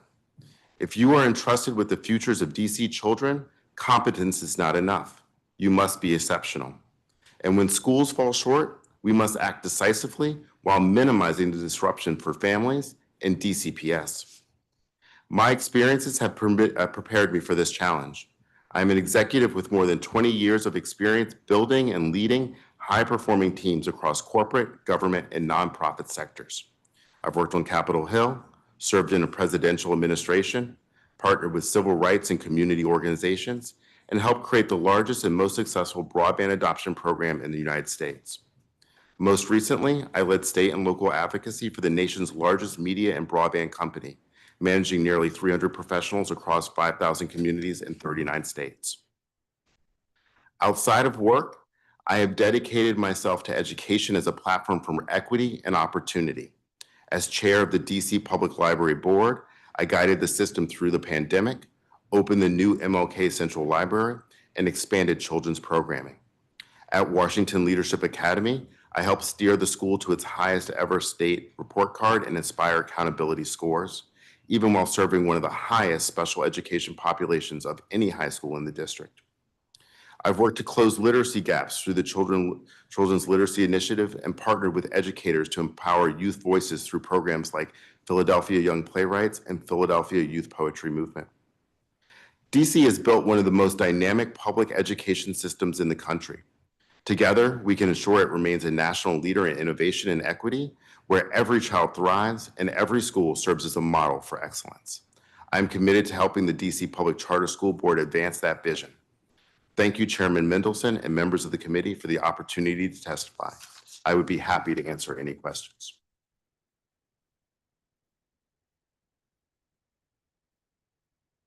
Thank you, Mr. Williams. Thank you, each of you, for your testimony. And again, for your willingness to serve. I do have some questions.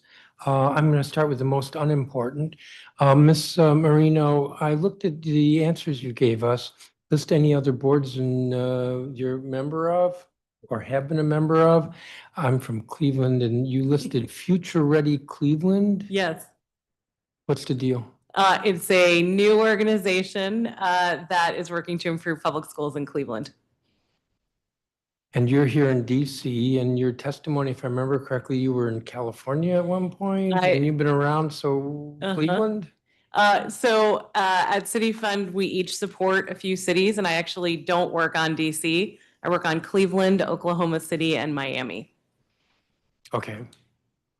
And Ms. Yan, also not an important question.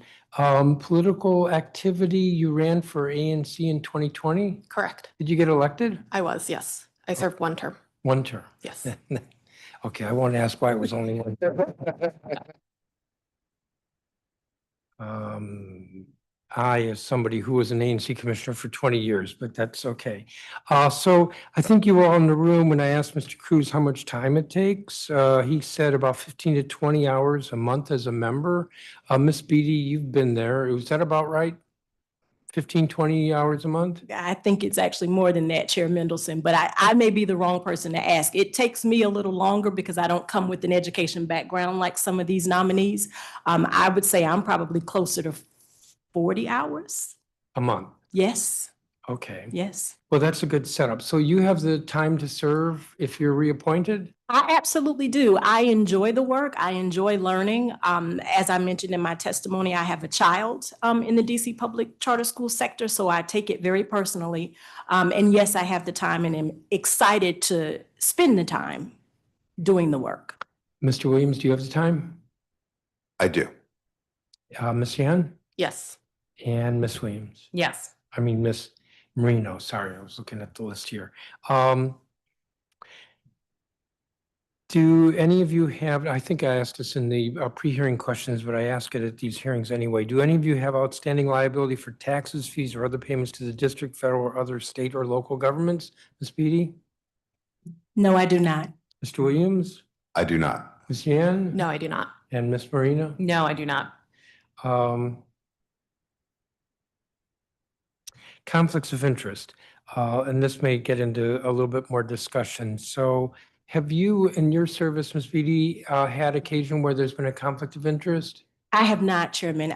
My only conflict would be the school that my child currently attends, and nothing related to that school has come up, although it will this season, and I will appropriately recuse myself. Okay. And Mr. Williams, you've been on the library board, so you know something about when conflicts come up. So do you foresee any conflicts of interest? I do not foresee any conflicts of interest. But if one were to come up, what would you do? I would recuse myself, and I've had that experience at DCPL. Okay. And Ms. Yan? I do not foresee any conflicts of interest, but if one came up, I would recuse myself. And Ms. Marino? Similarly, I don't see any conflicts of interest, but I'll work with Vega and recuse myself as needed if that were to come up. Okay, I'm going to stick with this subject for a little bit. So you all heard the testimony of Ms. Jablow, and she was critical. Maybe I'll say she raised concerns with regard to both you, Ms. Yan, and you, Ms. Marino. How do you respond? I think I'll start with Ms. Yan. Yeah, I'll respond by saying I've dedicated my career to serving students in DC and our public education system, and I'm quite proud of that. I think it brings a level of expertise to the district and to the public charter school board. As to my current organization, we, as all nonprofits, we do publish our 990 and who our donors are in our annual report as well. And we support public and public charter schools in DC through high impact tutoring. So we do not fund new schools in DC, which was, I think, one of the points that Ms. Jablow raised. You don't fund new schools. Do you only support, I assume that means financially support, high impact tutoring? Right now, all of the dollars flowing into schools in DC is through high impact tutoring. Okay, and you said both public and public charter schools? Correct. So it's not just one sector? That's correct. Yes. So if a conflict were to arise, I think you answered this already, what would you do? I'd consult with Vega and recuse myself as needed. Okay. All right, and Ms. Marino, so I think there was a little bit more directed at you because you are with an organization that does more funding and funding just for the charter sector? So my organization funds public school improvement in DC by supporting local organizations in DC. That includes a lot of work in the charter sector, but it's not exclusively to the charter sector. Now, that's your organization. I think I heard you say, because I asked you about the Cleveland connection, that you personally are not working on DC schools. No, I don't work on DC schools now, and I will stay out of any decision-making on DC schools if I'm on the public charter school board. You will stay out of any decision within your organization? Within City Fund. Mm-hmm. Yeah. So if City Fund gives, I have no idea how much it gives, but let's just say it gives $10 million to XYZ charter, and XYZ charter school comes before the board, how would you handle that? City Fund generally does not give money directly to individual charter schools. We give to local organizations that then make their own decisions about funding. But if a conflict were to occur, I would work with Vega to recuse myself as needed. All right, so I'm not sure I realize that. So what you're saying is there's actually a layer in between Yes. your organization and the individual schools or LEAs. Yes, exactly. And that layer is one where the organization to which you support then makes decisions on its own. Yes.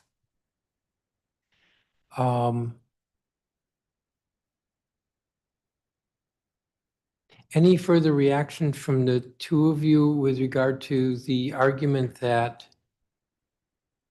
the policy goal of your organizations is somehow supplanting public responsibility?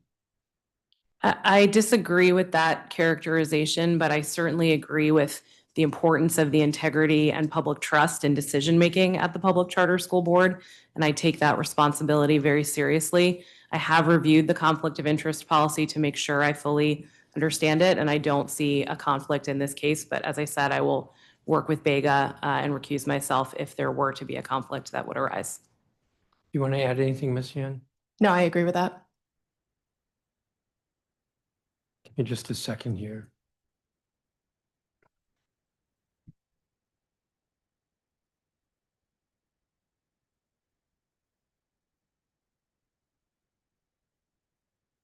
Mr. Williams, you're currently on the Public Library Board, I am. and so what's your plan?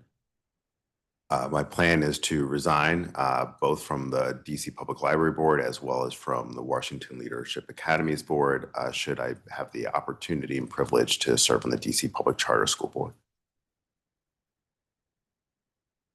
So you would leave both boards.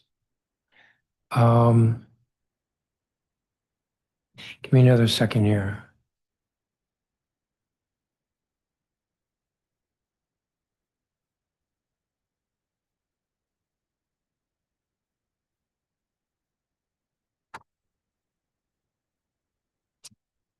Ms. Beatty, over the past year, 3 schools have voluntarily relinquished their charters under the Charter School Board's oversight.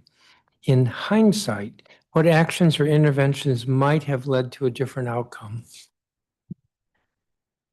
It's an interesting question. I think as a board, we could have acted sooner. And we are now thinking through and introducing policies that are allowing us to do that. If you are talking about the 3 that I think you're talking about, finance played a critical role in those closures. And if I may indulge you by saying, if you will look at the record, when those renewals came up, that is the reference that I made in my testimony to being the minority vote, that we should have caught those issues early and made a different decision at renewal time. So that is something that I think quite a bit about. That's something that we talk about quite a bit as a board, and we are working right now to introduce new policies. I personally am working with the finance team to introduce new policies to make sure that we're catching financial indicators early and hopefully making decisions that support better outcomes sooner.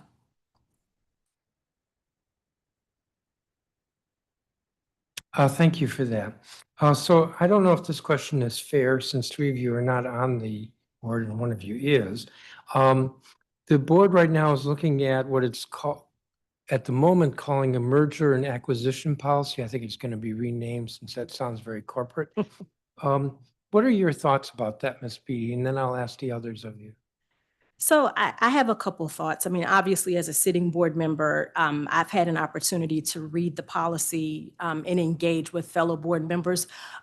We've had one roundtable discussion about the policy.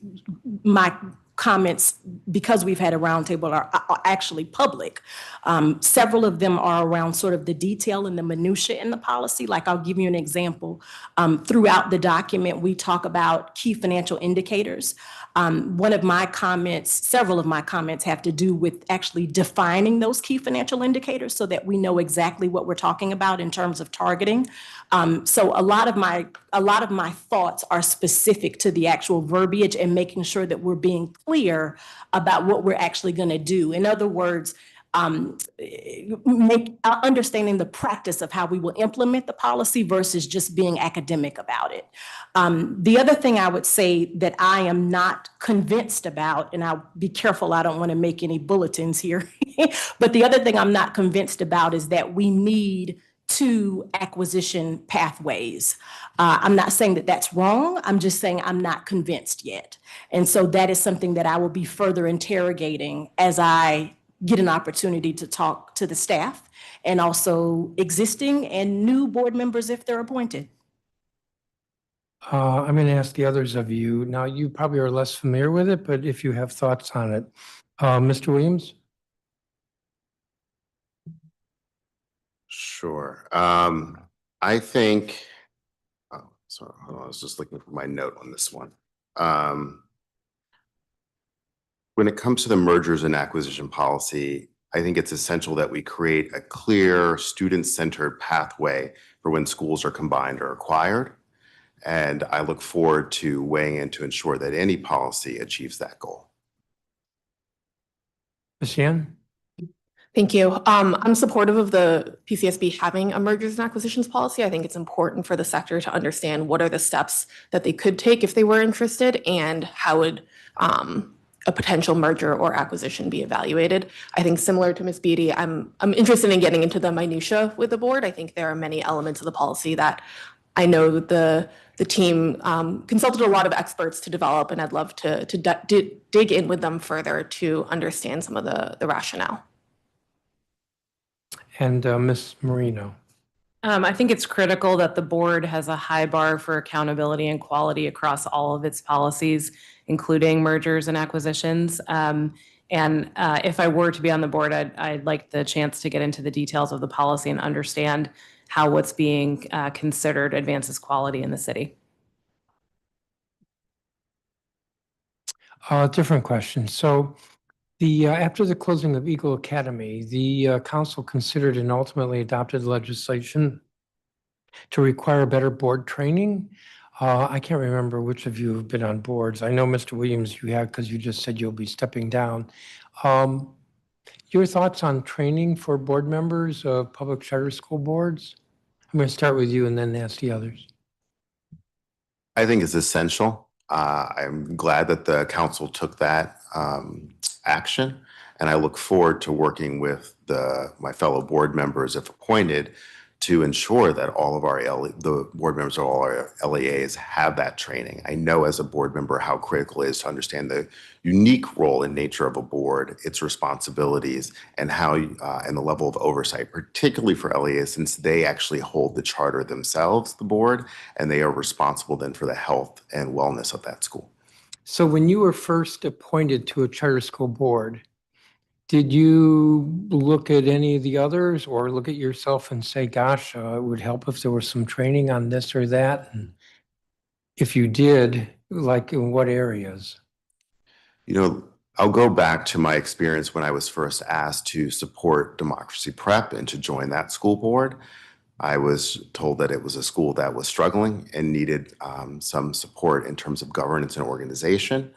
When I joined that school board, what I found was a collection of very well-meaning members, but members who lacked the knowledge of their role as a school board.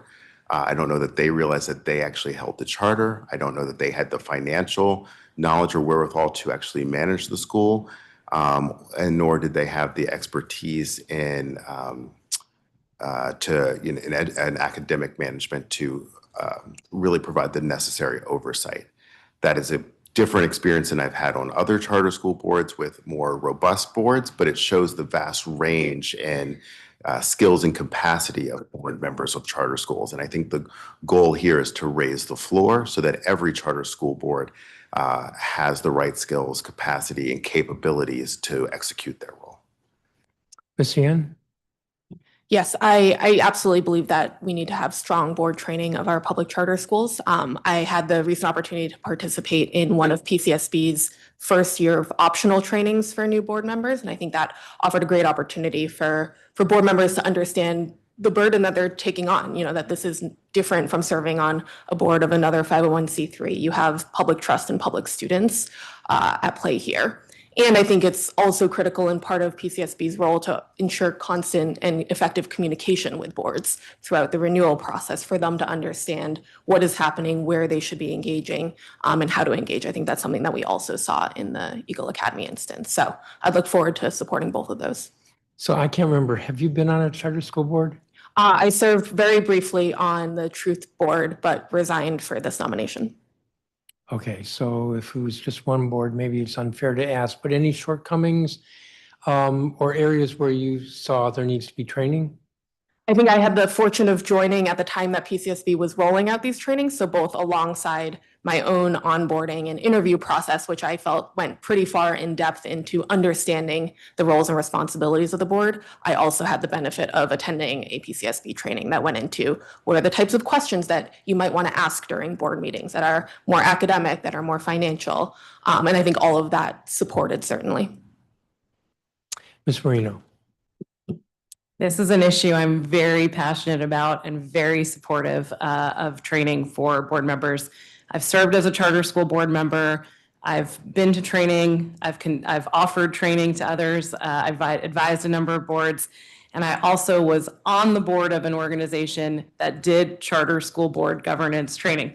So I've spent a lot of time thinking about this issue. I think it's incredibly critical for the sector. I think that charter school board service is very difficult and very demanding and requires both experience and training. And Ms. Beatty, I didn't want to leave you out. Thank you for that. So what I will say is that the PCSB has embraced the legislation and the charge that has come from the council regarding adopting board training. I personally was involved in, participated in, and helped preside over the first board training meeting after that legislation was introduced. And so I can tell you personally, like I said, that PCSB has adopted and is excited about it and has embraced it.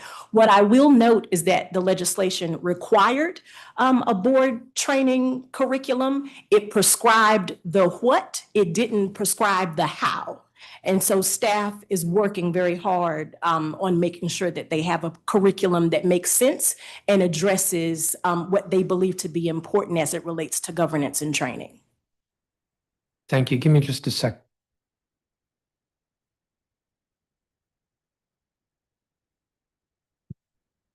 I don't have any other questions for you all. Thank you very much. Again, thank you for your testimony. Thank you for your being here. Thank you for your willingness to serve. Thank you for your service so far. So I'm going to wind down this hearing. This again has been a public hearing on 4 nominations from the mayor to the Public Charter School Board. As soon as I'm done with this hearing, I have another second hearing and a third after that. The record in this matter is open until 5 p.m. on Monday, January 5th, which I think is 2 weeks from today, which is typically how long we keep the record open. So if anybody who's watching or isn't watching wants to submit comments, or any of you want to submit more comments, you have 2 weeks to do so. Again, thank you to all of the witnesses. The time is 3:49 p.m. and this hearing or roundtable is adjourned.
3:59.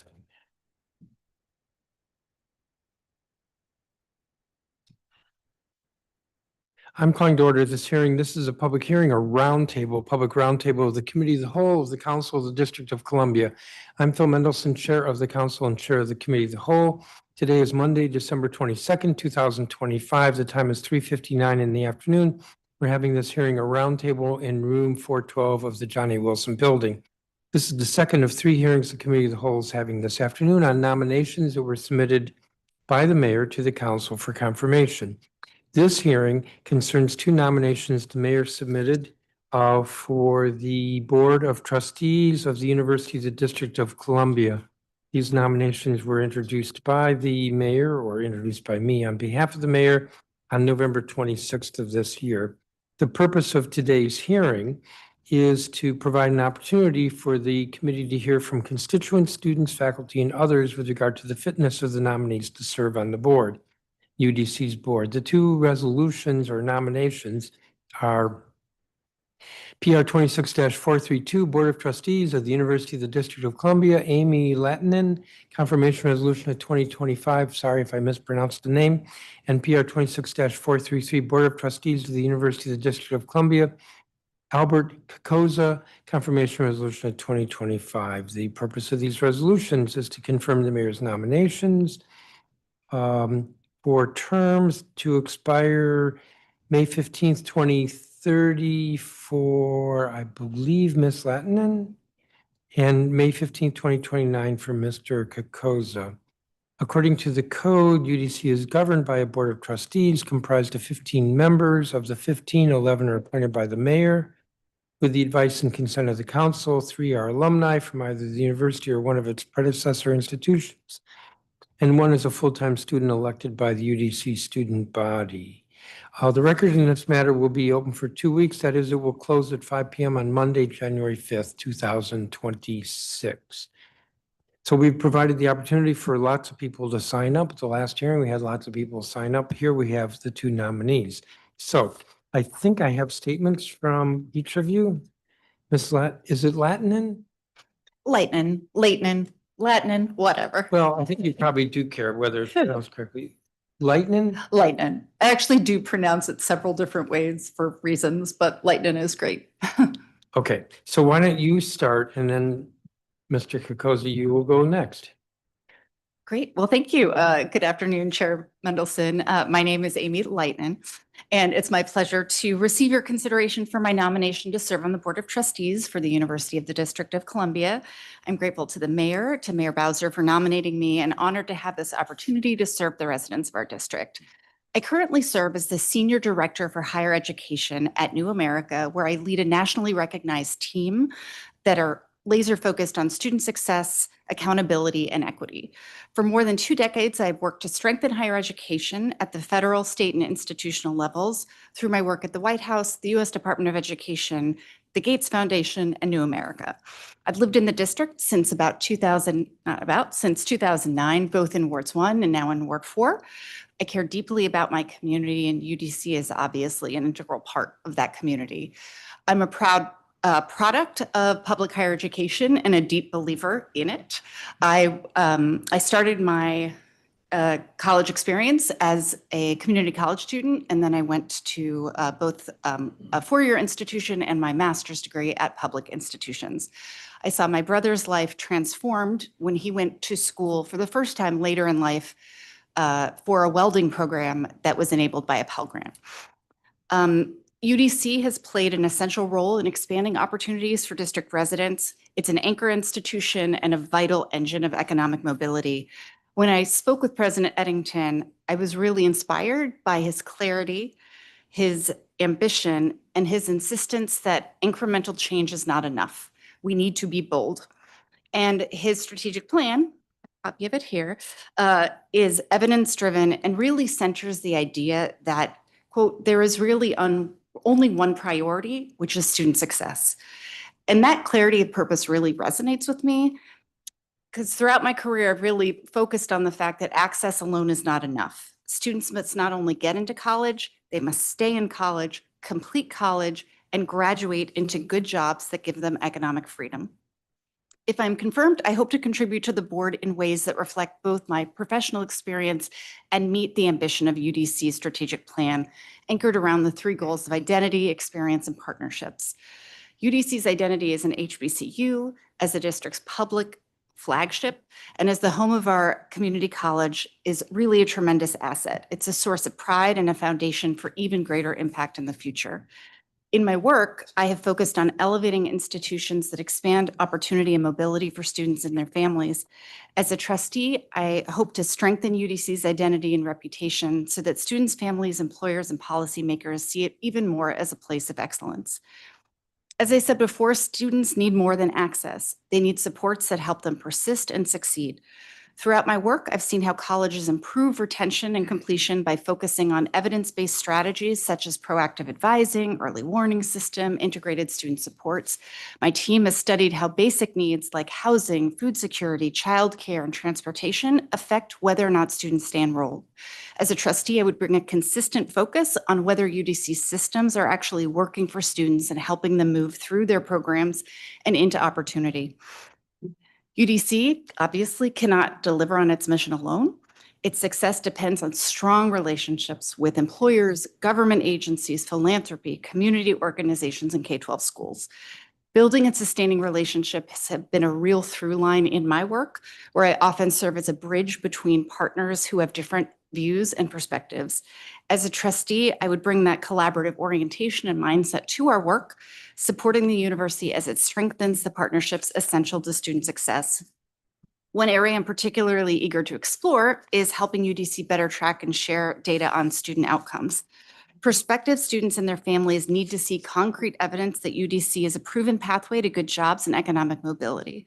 Strong outcome data also improves employer partnerships and builds trust in the institution's value. My background in federal higher education policy also positions me to help UDC navigate a rapidly changing national landscape.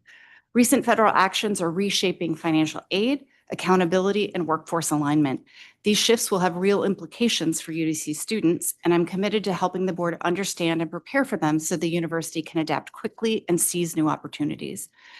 If confirmed, I will bring my full energy, expertise, and care to helping the university deliver on its promise to students. The principle that has guided my career will guide my service as a trustee. Students deserve more than a seat in the classroom. They deserve the support, partnerships, and pathways that lead to completion and to economic freedom.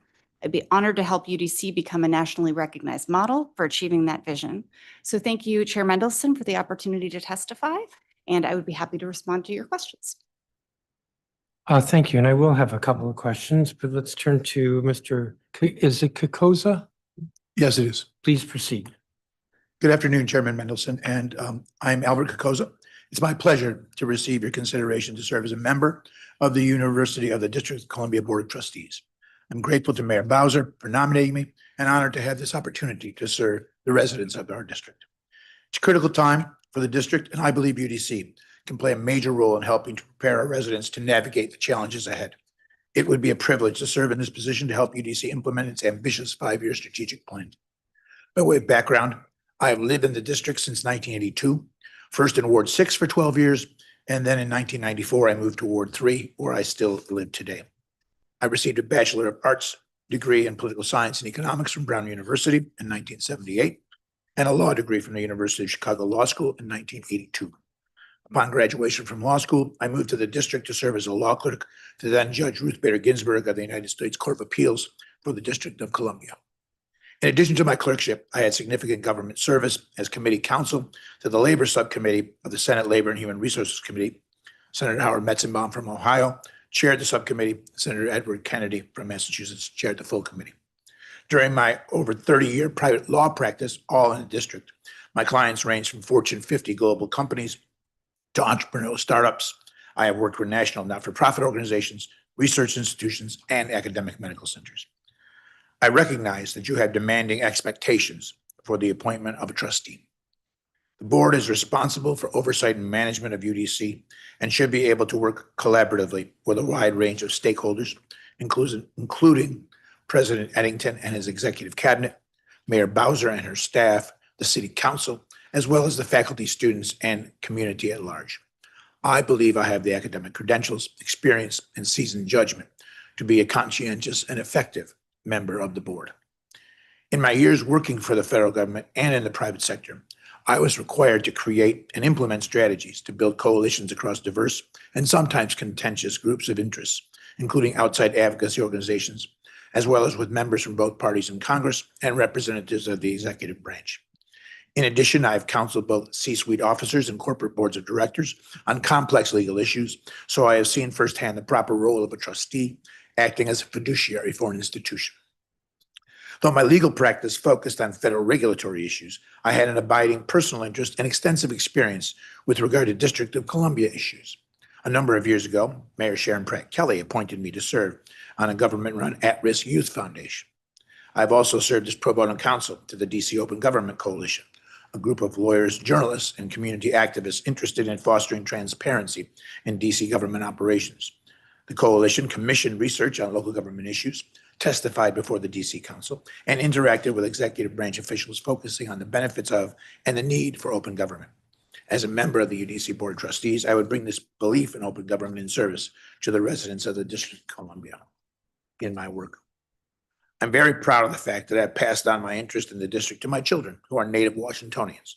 My daughter, in particular, has been active in local affairs, including serving as an elected member of her ANC, as well as working for the district's central ANC office, and now volunteering to serve on her neighborhood's Transportation Advisory Committee.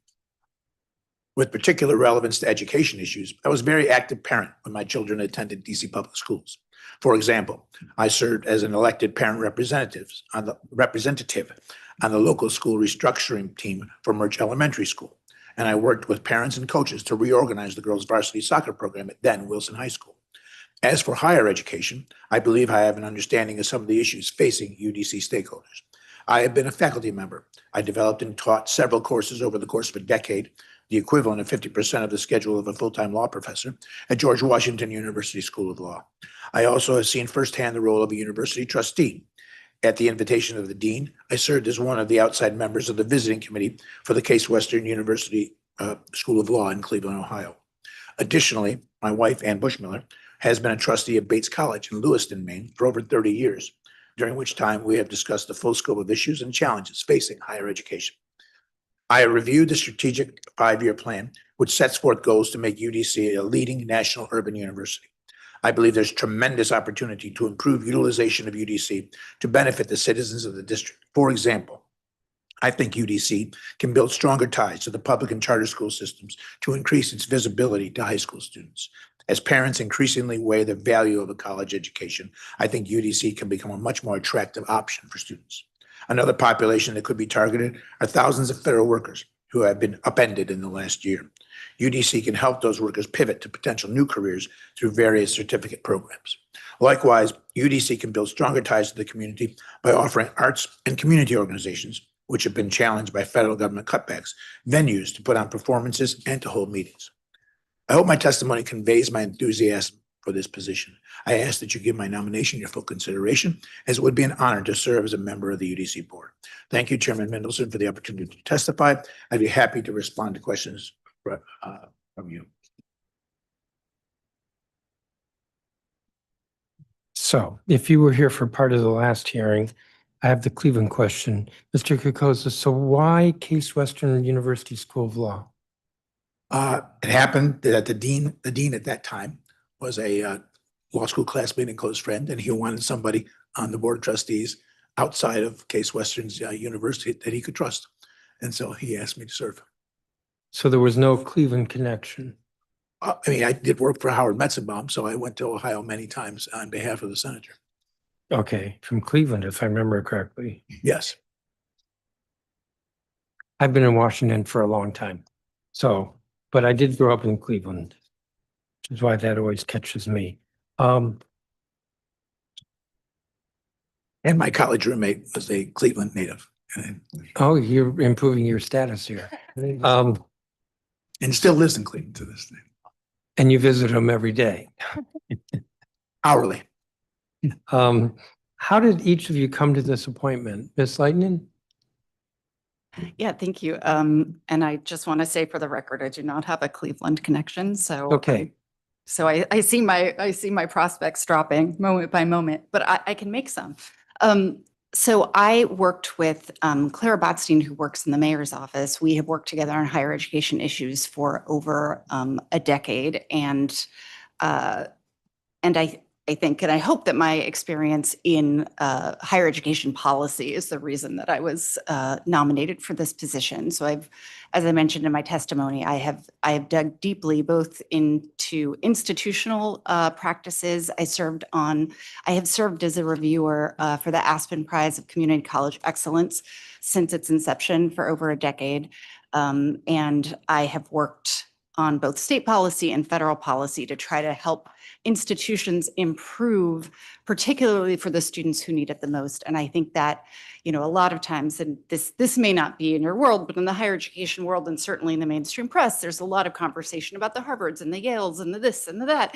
And that's fine, but that's not where most people go to college. Most people go to college at open access institutions where the promise is that they're going to have a better life and have better opportunity. And those aren't the ones who get the front page headlines. Those aren't the ones the New York Times are covering, but that is where most students go. And that's where many of the students in our district could go and have the opportunity to go.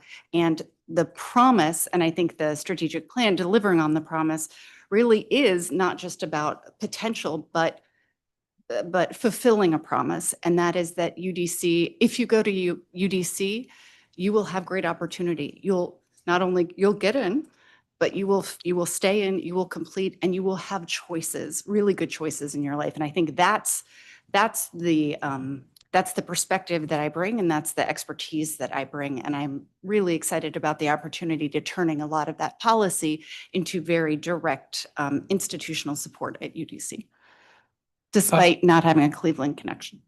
Yeah, no, Cleveland elevates, but it doesn't actually reach us. Mr. Picosa, how did you come to this appointment? The aforementioned Clara Botstein reached out to a colleague of mine who is very active in the not-for-profit community and seeking names of people who might be good candidates for this position. And he and I had spoken. He knew of my longtime interest in District of Columbia issues, and he and I had actually spoken about how I thought UDC was an underutilized institution that really could, step up its profile and role in the city. And so he suggested, he asked me if I'd be interested. And when I said I would be, he then forwarded my name to Ms. Botstein, and we had discussions and moved forward from there. All right, thank you. So I always ask these questions at hearings, and some of this was in the pre-hearing questions. Do you have a sense of how much time it will take to serve on the board, and do you have the time to commit? Ms. Lighton? Yes, I spoke to Dr. Eddington about this, and I spoke to my team about it because I do recognize that there's a significant time commitment that is not just the meetings, but the work between meetings and the work for the subcommittees or for the committees. And I know it's a lot and am eager to take it on and will change my work schedule to allow that to happen. And your work at higher education or New America is flexible in that regard. Yes, so I spoke to both my team. I lead a team of 15 people, and to my boss to say, this is something I'm interested in doing. This will be a significant time commitment. I just need you to know. And they understand and are okay with it. Right, Mr. Kukosi, do you have the time? I'm a retired lawyer. I have plenty of time. Oh, you didn't mention the lawyer. That kind of drops things a little bit. I see Mr. Session behind you. You have a sense of how much time it will take? My understanding is there's formally there are 4 meetings a year plus as needed, but again, there will be, I'm sure, requests for additional time, and I think that I'm pretty sure there are committee meetings as well, and then prepping for the meetings. I'm confident I'll have the time to serve as necessary. Can you foresee any possible conflict of interest that could arise while you're serving on the board? And if there is, what would you do, Ms. Lighton? I cannot foresee any, but if if something that even approached smelling like a whiff of beginning to be a conflict of interest, I would speak to the general counsel, I would speak to my employer, and if there were a conflict, I would recuse myself. But I cannot foresee a world in which that would happen. And Mr. Kokoza? I do not believe there'll be any conflicts. If there were conflicts, again, I would discuss them with the chair of the board in terms of whether it's disclosure or recusal, and whatever is decided upon, I would do. And are you current in, or do you have any outstanding liability for taxes, fees, or other payments to the district, federal, or other state or local governments? Ms. Leighton? No, I do not. Mr. No, I Kokoza? do not.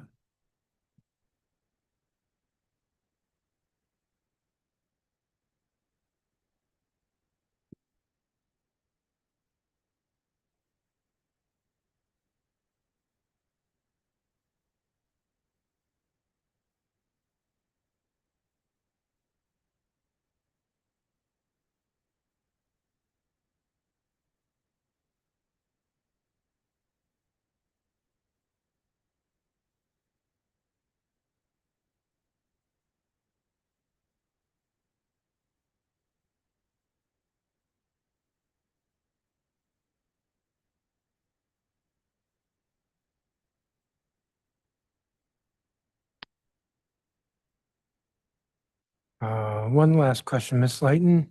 Tell me more about what New America does.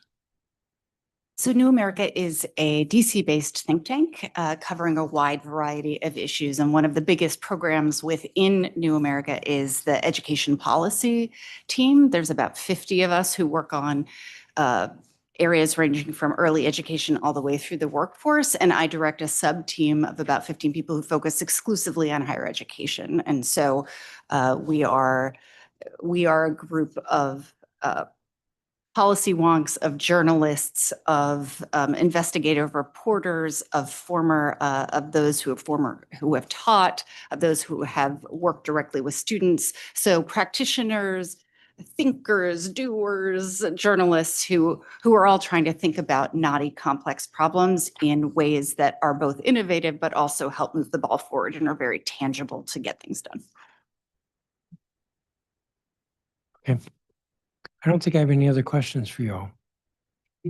Thank you. As I said at the beginning, the record's open for 2 weeks. And if you want to submit anything extra, additional, I'm not asking you to, but if you want to, you've got 2 weeks in the public, if anybody wants to submit anything. So 2 weeks to find the Cleveland connection. Got it. That's one way of looking at it. That would be Cleveland, Ohio, not Cleveland, Tennessee. Just to be clear. Thank you all very much. We're going to start the third hearing in about 5 minutes, maybe quicker. The time is 4:22 p.m. and this hearing is adjourned.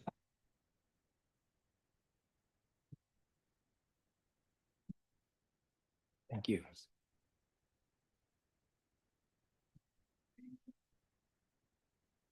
Yeah, I'm bringing this, my battery. You need to charge it? No.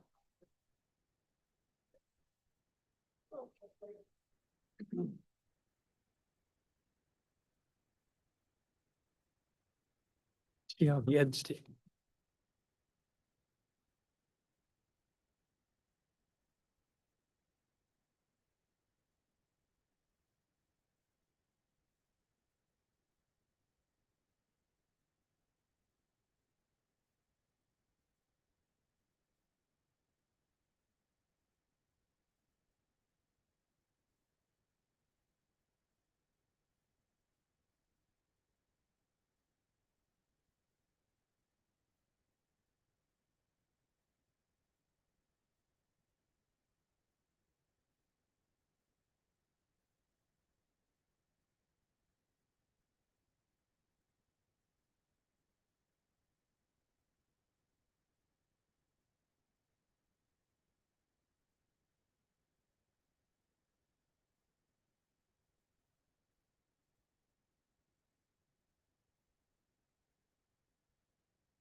I'm calling to order this hearing or roundtable. This is a public roundtable being held by the Committee of the Whole of the Council of the District of Columbia. I'm Phil Mendelson, Chair of the Council and Chair of the Committee of the Whole.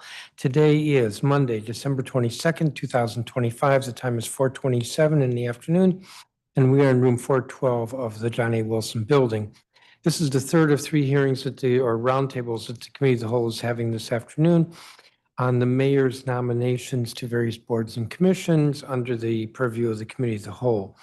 This hearing concerns three nominations the mayor has submitted for appointment to the Historic Preservation Review Board.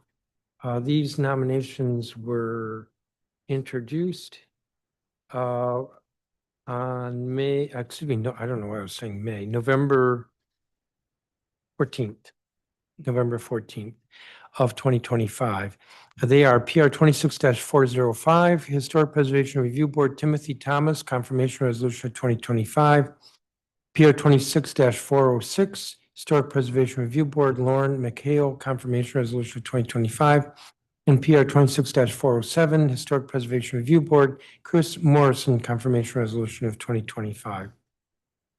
The stated purpose of these three resolutions is to confirm the mayor's nominations for appointment to the Historic Preservation Review Board, Timothy Thomas for term ending July 21st, 2028, Lauren McHale as an architectural historian member for a term ending July 21st, 2027, Chris Morrison as an architect member for a term ending July 21st, 2028.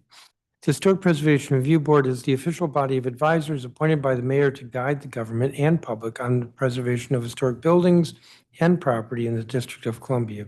The board also assists with the implementation of federal preservation programs and the review of federal projects in the district. The purpose of this afternoon's roundtable is to provide an opportunity for the public as well as the nominees to testify with regard to these nominations. The record in this matter will be open for 2 weeks. That is, the record will close at 5 p.m. on Monday, January 5th, 2026. It's a little hard to believe we're at 2026. Well, not quite. So I have one witness before I get to the three nominees. That's Rebecca Miller, who is online, and she is the Executive Director of the DC Preservation League. So Ms. Miller, you're up first. Good afternoon, Chairman. Sorry I'm not there in person. Yes, I'm sorry you're not here either. Yes, But well, it's okay. no public school today, so I'd stay home with my child. So, but good afternoon, Chairman Mendelson and members of the Committee of the Whole. My name is Rebecca Miller. I'm the Executive Director of the DC Preservation League, Washington, D.C.'s citywide nonprofit dedicated to advocating for the preservation and protection of our city's historic and built environment. Thank you for the opportunity to testify regarding the three new appointments to the HPRB. DC's Historic Preservation Law, enacted in 1978, established that, as it pertains to public policy, the protection, enhancement, and perpetuation of properties of historical, cultural, and aesthetic merit are in the interests of the health, prosperity, and welfare of the people of the District of Columbia. This is a strong and successful ordinance that mandates HPRB members implement and maintain the law on behalf of the mayor through the designation of historic landmarks and districts and the review of development projects affecting historic properties. DCPL testifies regularly before HPRB, providing reviews of major development projects or presentations on landmark nominations. Applicants and members of the public expect the HPRB to be a high-functioning body that understands and appropriately applies the regulations enacted to implement the Historic Landmark and Historic District Protection Act of 1978. City regulations require HPRB representation not only have prescribed professional positions, but also to resemble that the composition of the adult population of the District of Columbia with regards to race, sex, geographic distribution, and other demographic characteristics to be met with members who only need to have a demonstrated interest in historic preservation.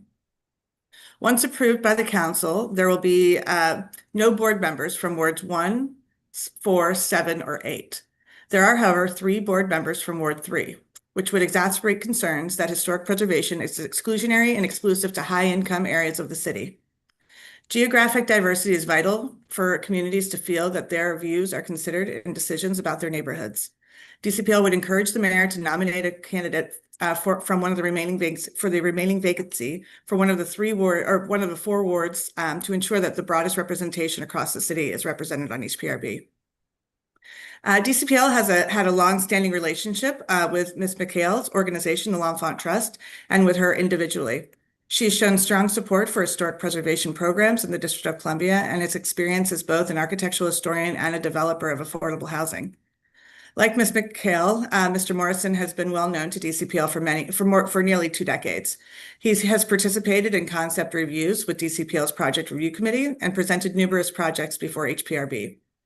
Both nominees genuinely understand the role the Historic Preservation Review Board plays in managing change in our city's historic districts and in rehabilitating its irreplaceable landmarks, and we look forward to their service on the board. Mr. Thomas's nomination came as a surprise to DCPL. Although he would be appointed as a citizen member, he has no demonstrated interest in historic preservation. DCPL's only interaction with him was presenting a landmark nomination to the Advisory Neighborhood Commission where he sits. That ANC ultimately voted to oppose the proposed landmark, citing issues outside the designation criteria.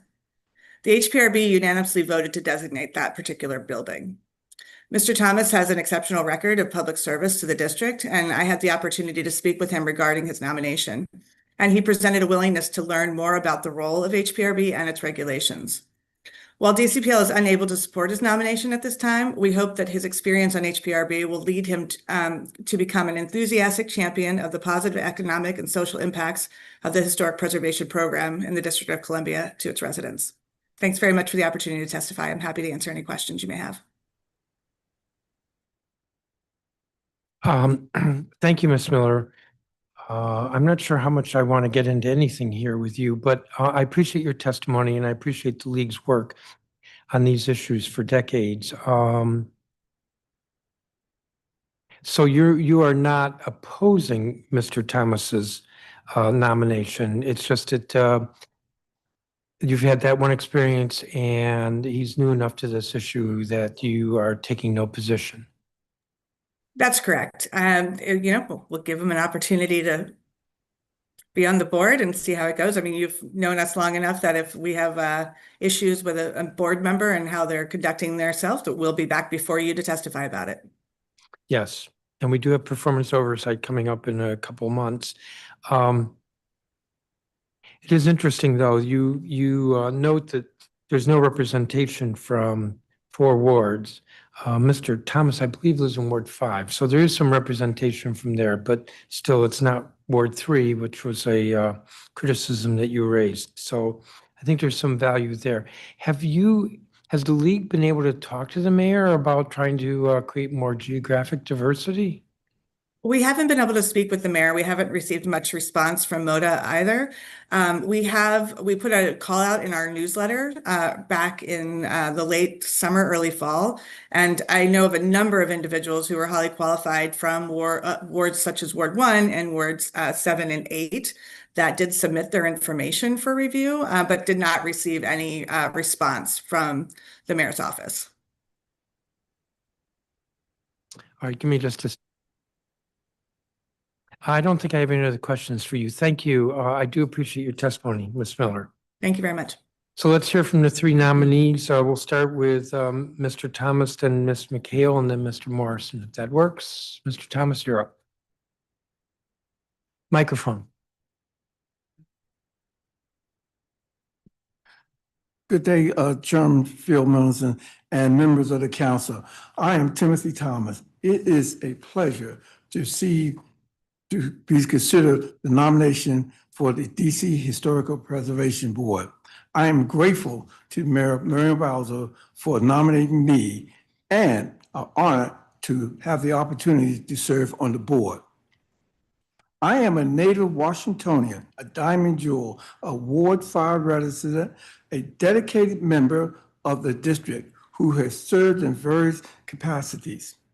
I'm currently an ANC Vice Chair for 5A, a DC Democratic Committee man, and a former Vice President of the Queens Chapel Civic Association with a wealth of experience and insight that bring the great benefits to the citizens of the District of Cumberland.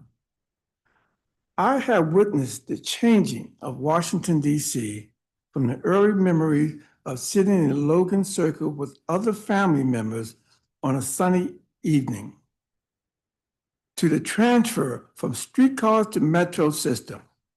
A McKinley Tech High School graduate and a McKinley Tech High School graduate and a retiree from the District of Columbia, the Office of the Attorney General, and a Ward 5 homeowner, I am DC.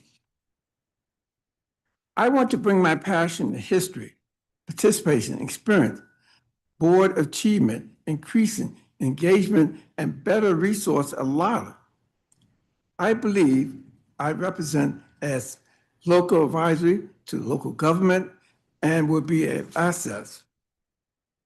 The board should continue to be diverse, selective, with residents through all parts of the ward.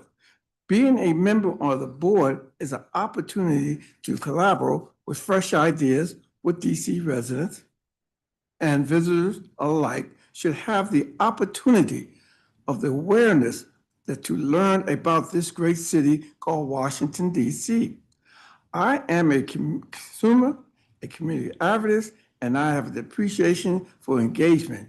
It is important for the history, the legacy of the nation's capital to continue to shine and carried by the citizens of the District of Columbia. Chairman Phil Millicent, I stand with the board and its legacy. Thank you, Councilmember Millicent, for the opportunity to testify before this committee. I would be happy to respond to questions from you and the committee at this time. Thank you, Mr. Thomas. Thank you. Ms. McHale? Yes. Good afternoon, Chairman Mendelson. My name is Lauren McHale, and I am honored to appear before you today for my consideration of my nomination to serve on the Historic Preservation Review Board. I am grateful to Mayor Bowser for her nomination and for the opportunity to serve the District of Columbia. For nearly 2 decades, I have worked at the L'Enfant Trust, a nonprofit organization dedicated to preserving and revitalizing DC's historic neighborhoods. In my current role as president and CEO, I oversee the Trust's conservation easement program, which now protects more than 1,150 historic buildings across the district. I also manage the Trust's Historic Properties Redevelopment Program, the city's first nonprofit real estate initiative focused specifically on historic preservation.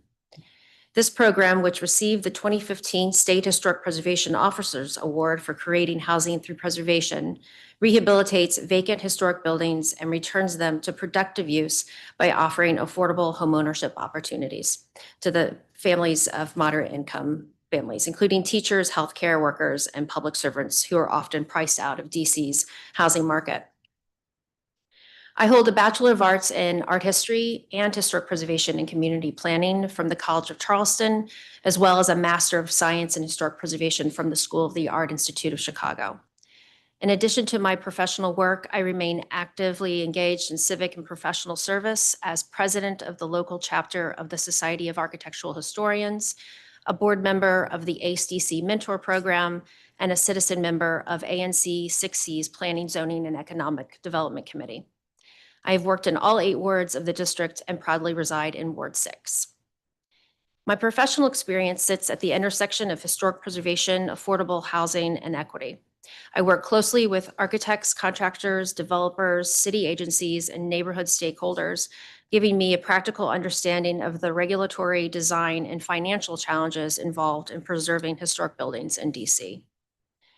Through regular collaboration with the Historic Preservation Office, as well as my experience having rehabilitation projects go before HPRB, I have developed a thorough understanding of the board's processes and responsibilities. This includes reviewing proposed historic districts, landmark nominations, evaluating rehabilitation and new construction projects, and balancing preservation priorities with broader city goals such as housing production, sustainability, and neighborhood vitality. My work has also reinforced the importance of understanding the layered histories, architectural, social, and cultural, that define the district's neighborhoods, particularly in communities whose stories have historically been underrepresented. I approach preservation not only as a technical discipline, but as a tool for strengthening communities and fostering inclusive growth. If confirmed, my goal as a member of the Historic Preservation Review Board would be to bring a thoughtful, balanced, and pragmatic perspective to the board's work. I believe strongly that DC's historic resources should be protected as active contributors to a dynamic and evolving city, while advancing equitable growth through the thoughtful adaptive reuse of historic and underutilized buildings. Serving on the HPRB would allow me to combine my technical expertise, professional experience, and long-standing commitment to the district in service to the public. I would be honored to contribute to the Bowser administration's vision for a city that respects its past while planning responsibly for its future. Thank you, Chairman Mendelson, and I'm happy to answer any questions. Thank you, Mr. McHale. And Mr. Morrison. Good afternoon, Chairman. Good afternoon, Chairman Mendelson and members of the committee. I am Chris Morrison, FAIA, and it is my pleasure to receive your consideration for my nomination to serve on the Historic Preservation Review Board. I am grateful to Mayor Muriel Bowser for nominating me and honored to have this opportunity to serve the residents of our district. After serving as the managing director of the DC studio of Perkins & Will for 10 years, I currently serve as a managing principal leading project teams and hustling for work. Throughout my career, I've worked on preservation, adaptive reuse, repositioning of many historic buildings in the District of Columbia, while working in Shalom Baranis Associates and as a partner at Cunningham Quill. I have over 30 years of experience in architecture, historic preservation, resilience, living design, adaptive reuse, and planning. My projects received numerous design awards, including the Catalyst Award and the Award of Excellence from the AIA Washington chapter, the DC Mayor's Award for Excellence in Historic Preservation, and a Merit Award from the General Services Administration's Design Excellence Program. As a 10-year Ward 2 resident, I earned my Bachelor of Arts in Physics and Chemistry from the St. Louis University and my Master of Architecture from the University of Maryland. The Historic Preservation Review Board, HPRB, often gets a bad rap. Some believe the board serves as an obstacle in the development process and is led by historic preservation zealots. I have been working in this historic city for all of my career. If a project doesn't have specific historic fabric, its context does. I believe that my extensive experience riding the line between new and historic building fabric gives me an optimal point of view in assessing and voicing opinions on the variety of projects, big and small, that come to the board. The board's mission is not to freeze our built environment in time, but rather to help guide the evolution of our historic and living city. Dealing with historic buildings is not an all or nothing venture. I hope to leverage my professional experience in my service on HPRB. As a Ward 2 resident, I have the privilege of living in the Watergate West, a National Historic Landmark. I am both resident and steward. I believe that the work we do on HPRB is not only about evaluating and ensuring conformance with the Historic Preservation Act of 1978. Our work is about stewardship. There is an intrinsic value in the historic buildings and places, as well as the elements or fabric that contribute to the whole. I pledge to be an advocate not only for the past, but also for the future. I continue to be fascinated by how old interfaces with new, how we can both be stewards of what came before and contemporary visionaries of what is yet to come. Thank you, Chairman Mendelson, for the opportunity to testify before this committee. I would be happy to respond to questions from you and the members of the committee. Thank you. Thank you, Mr. Morrison. I have standard questions that I always ask of nominees. Some of this I asked in the pre-hearing questions I sent you, and thank you for getting those back. Do you have a sense of how much time will be required of your participation, and are you able to meet those time requirements, Mr. Morrison? In our pre-council preparation, Steve Calcutt indicated that we should expect somewhere between 20 and 30 hours for each of the hearings, just to review the project cases, go see projects and site visits and so on. And as I have now stepped out of my role as leading the DC studio, Perkins & Will, and I have a lot more flexibility with my time, and I am eager to be able to participate. And yes, I'm confident that I have the time to be able to do it. Ms. McHale? Yes, I understand the time commitment involved with being a HPRB board member, and I will take every measure to adjust my schedule so that I can meet those demands. And Mr. Thomas? Yes, as as a retiree, I have a lot of flexibility.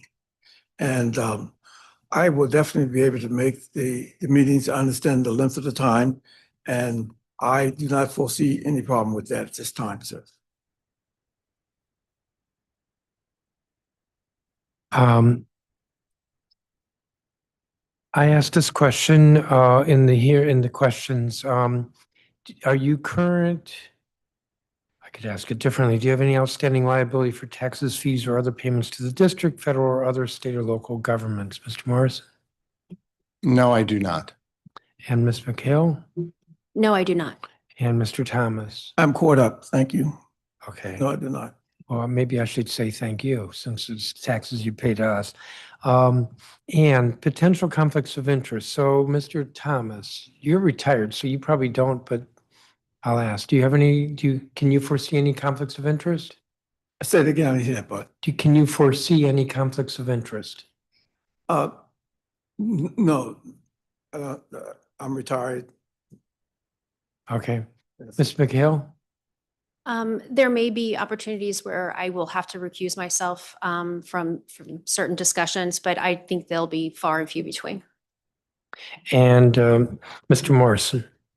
As a practicing architect, my studio does a lot of work in the District of Columbia, and some of it occasionally might be coming before the board, and in those cases, I would certainly recuse myself from consideration. Okay. I think actually you all should say you would disclose and then recuse, because the disclosure is sort of important. Mr. Thomas? Yeah. As you probably know, I'm an ANC commissioner right now. So there may be a issue where a thing may come to Ward 5A. I would have to excuse myself. Okay.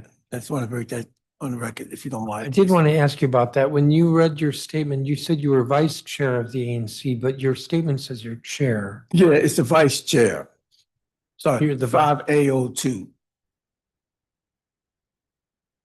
All right. And you are retired from the Office of the Attorney General. That's correct. Okay, because the resume attached, which is probably older. It's an old one, yeah. Are you still on the Boxing and Wrestling Commission? No, I'm not, sir. Are you on any board or commission? I think we asked those questions. No, sir. Okay.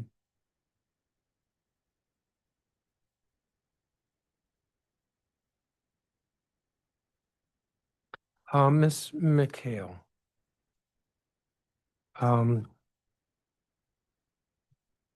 This is kind of interesting. I can't find it. Let me see. You're a Ward 6 resident. The Yes. resolution the mayor sent down says you live on New Hampshire Avenue.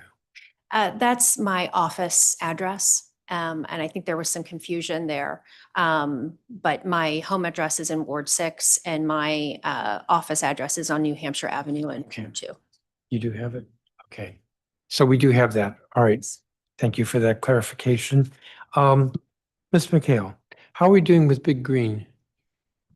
We're I don't know if anybody knows what we're talking about. We won't tell them. Big Green is a property in historic Anacostia, 1220 Mapleview Place, Southeast. It is a large 1902 Queen Anne style house that has been sitting vacant for many, many years. And I worked with DC Council a number of years ago to get that property and 3 others transferred from the district government to our program so that we could rehab those properties for affordable housing. And Big Green is our last one. And we are currently in the permitting process for that right now. So fingers crossed, we have permits in hand. I'm hoping in January, and we plan on starting construction right away. You've done the stabilization work? stabilization is complete. Which and included also dismantling part of the structure? we did. We had to dismantle the roof and the second floor so that we could properly straighten the building. It was leaning to the east towards its neighboring property and was a difficult situation for the neighbors and also our team in getting in there and doing the work they needed to do. So we did need to dismantle. You're hoping to start construction in January, February? February would be, if we have permits in hand by January, we will certainly start in February. Okay. And the rest of that, the other 3 houses are done? They are. Yes. And they were sold to? Moderate income families. One house is occupied by a DC government worker and his family. One is owned by a DC artist and a DC government worker and their family. We plan on doing finding, residents in the community that will occupy Big Green as well. Good. Give me just a second.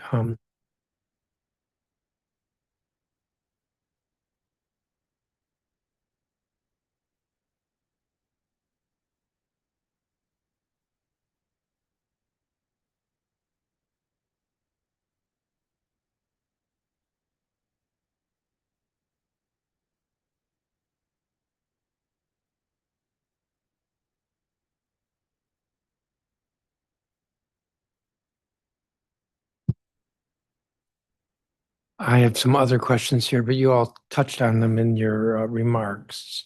Let me just double check I'm not missing anything.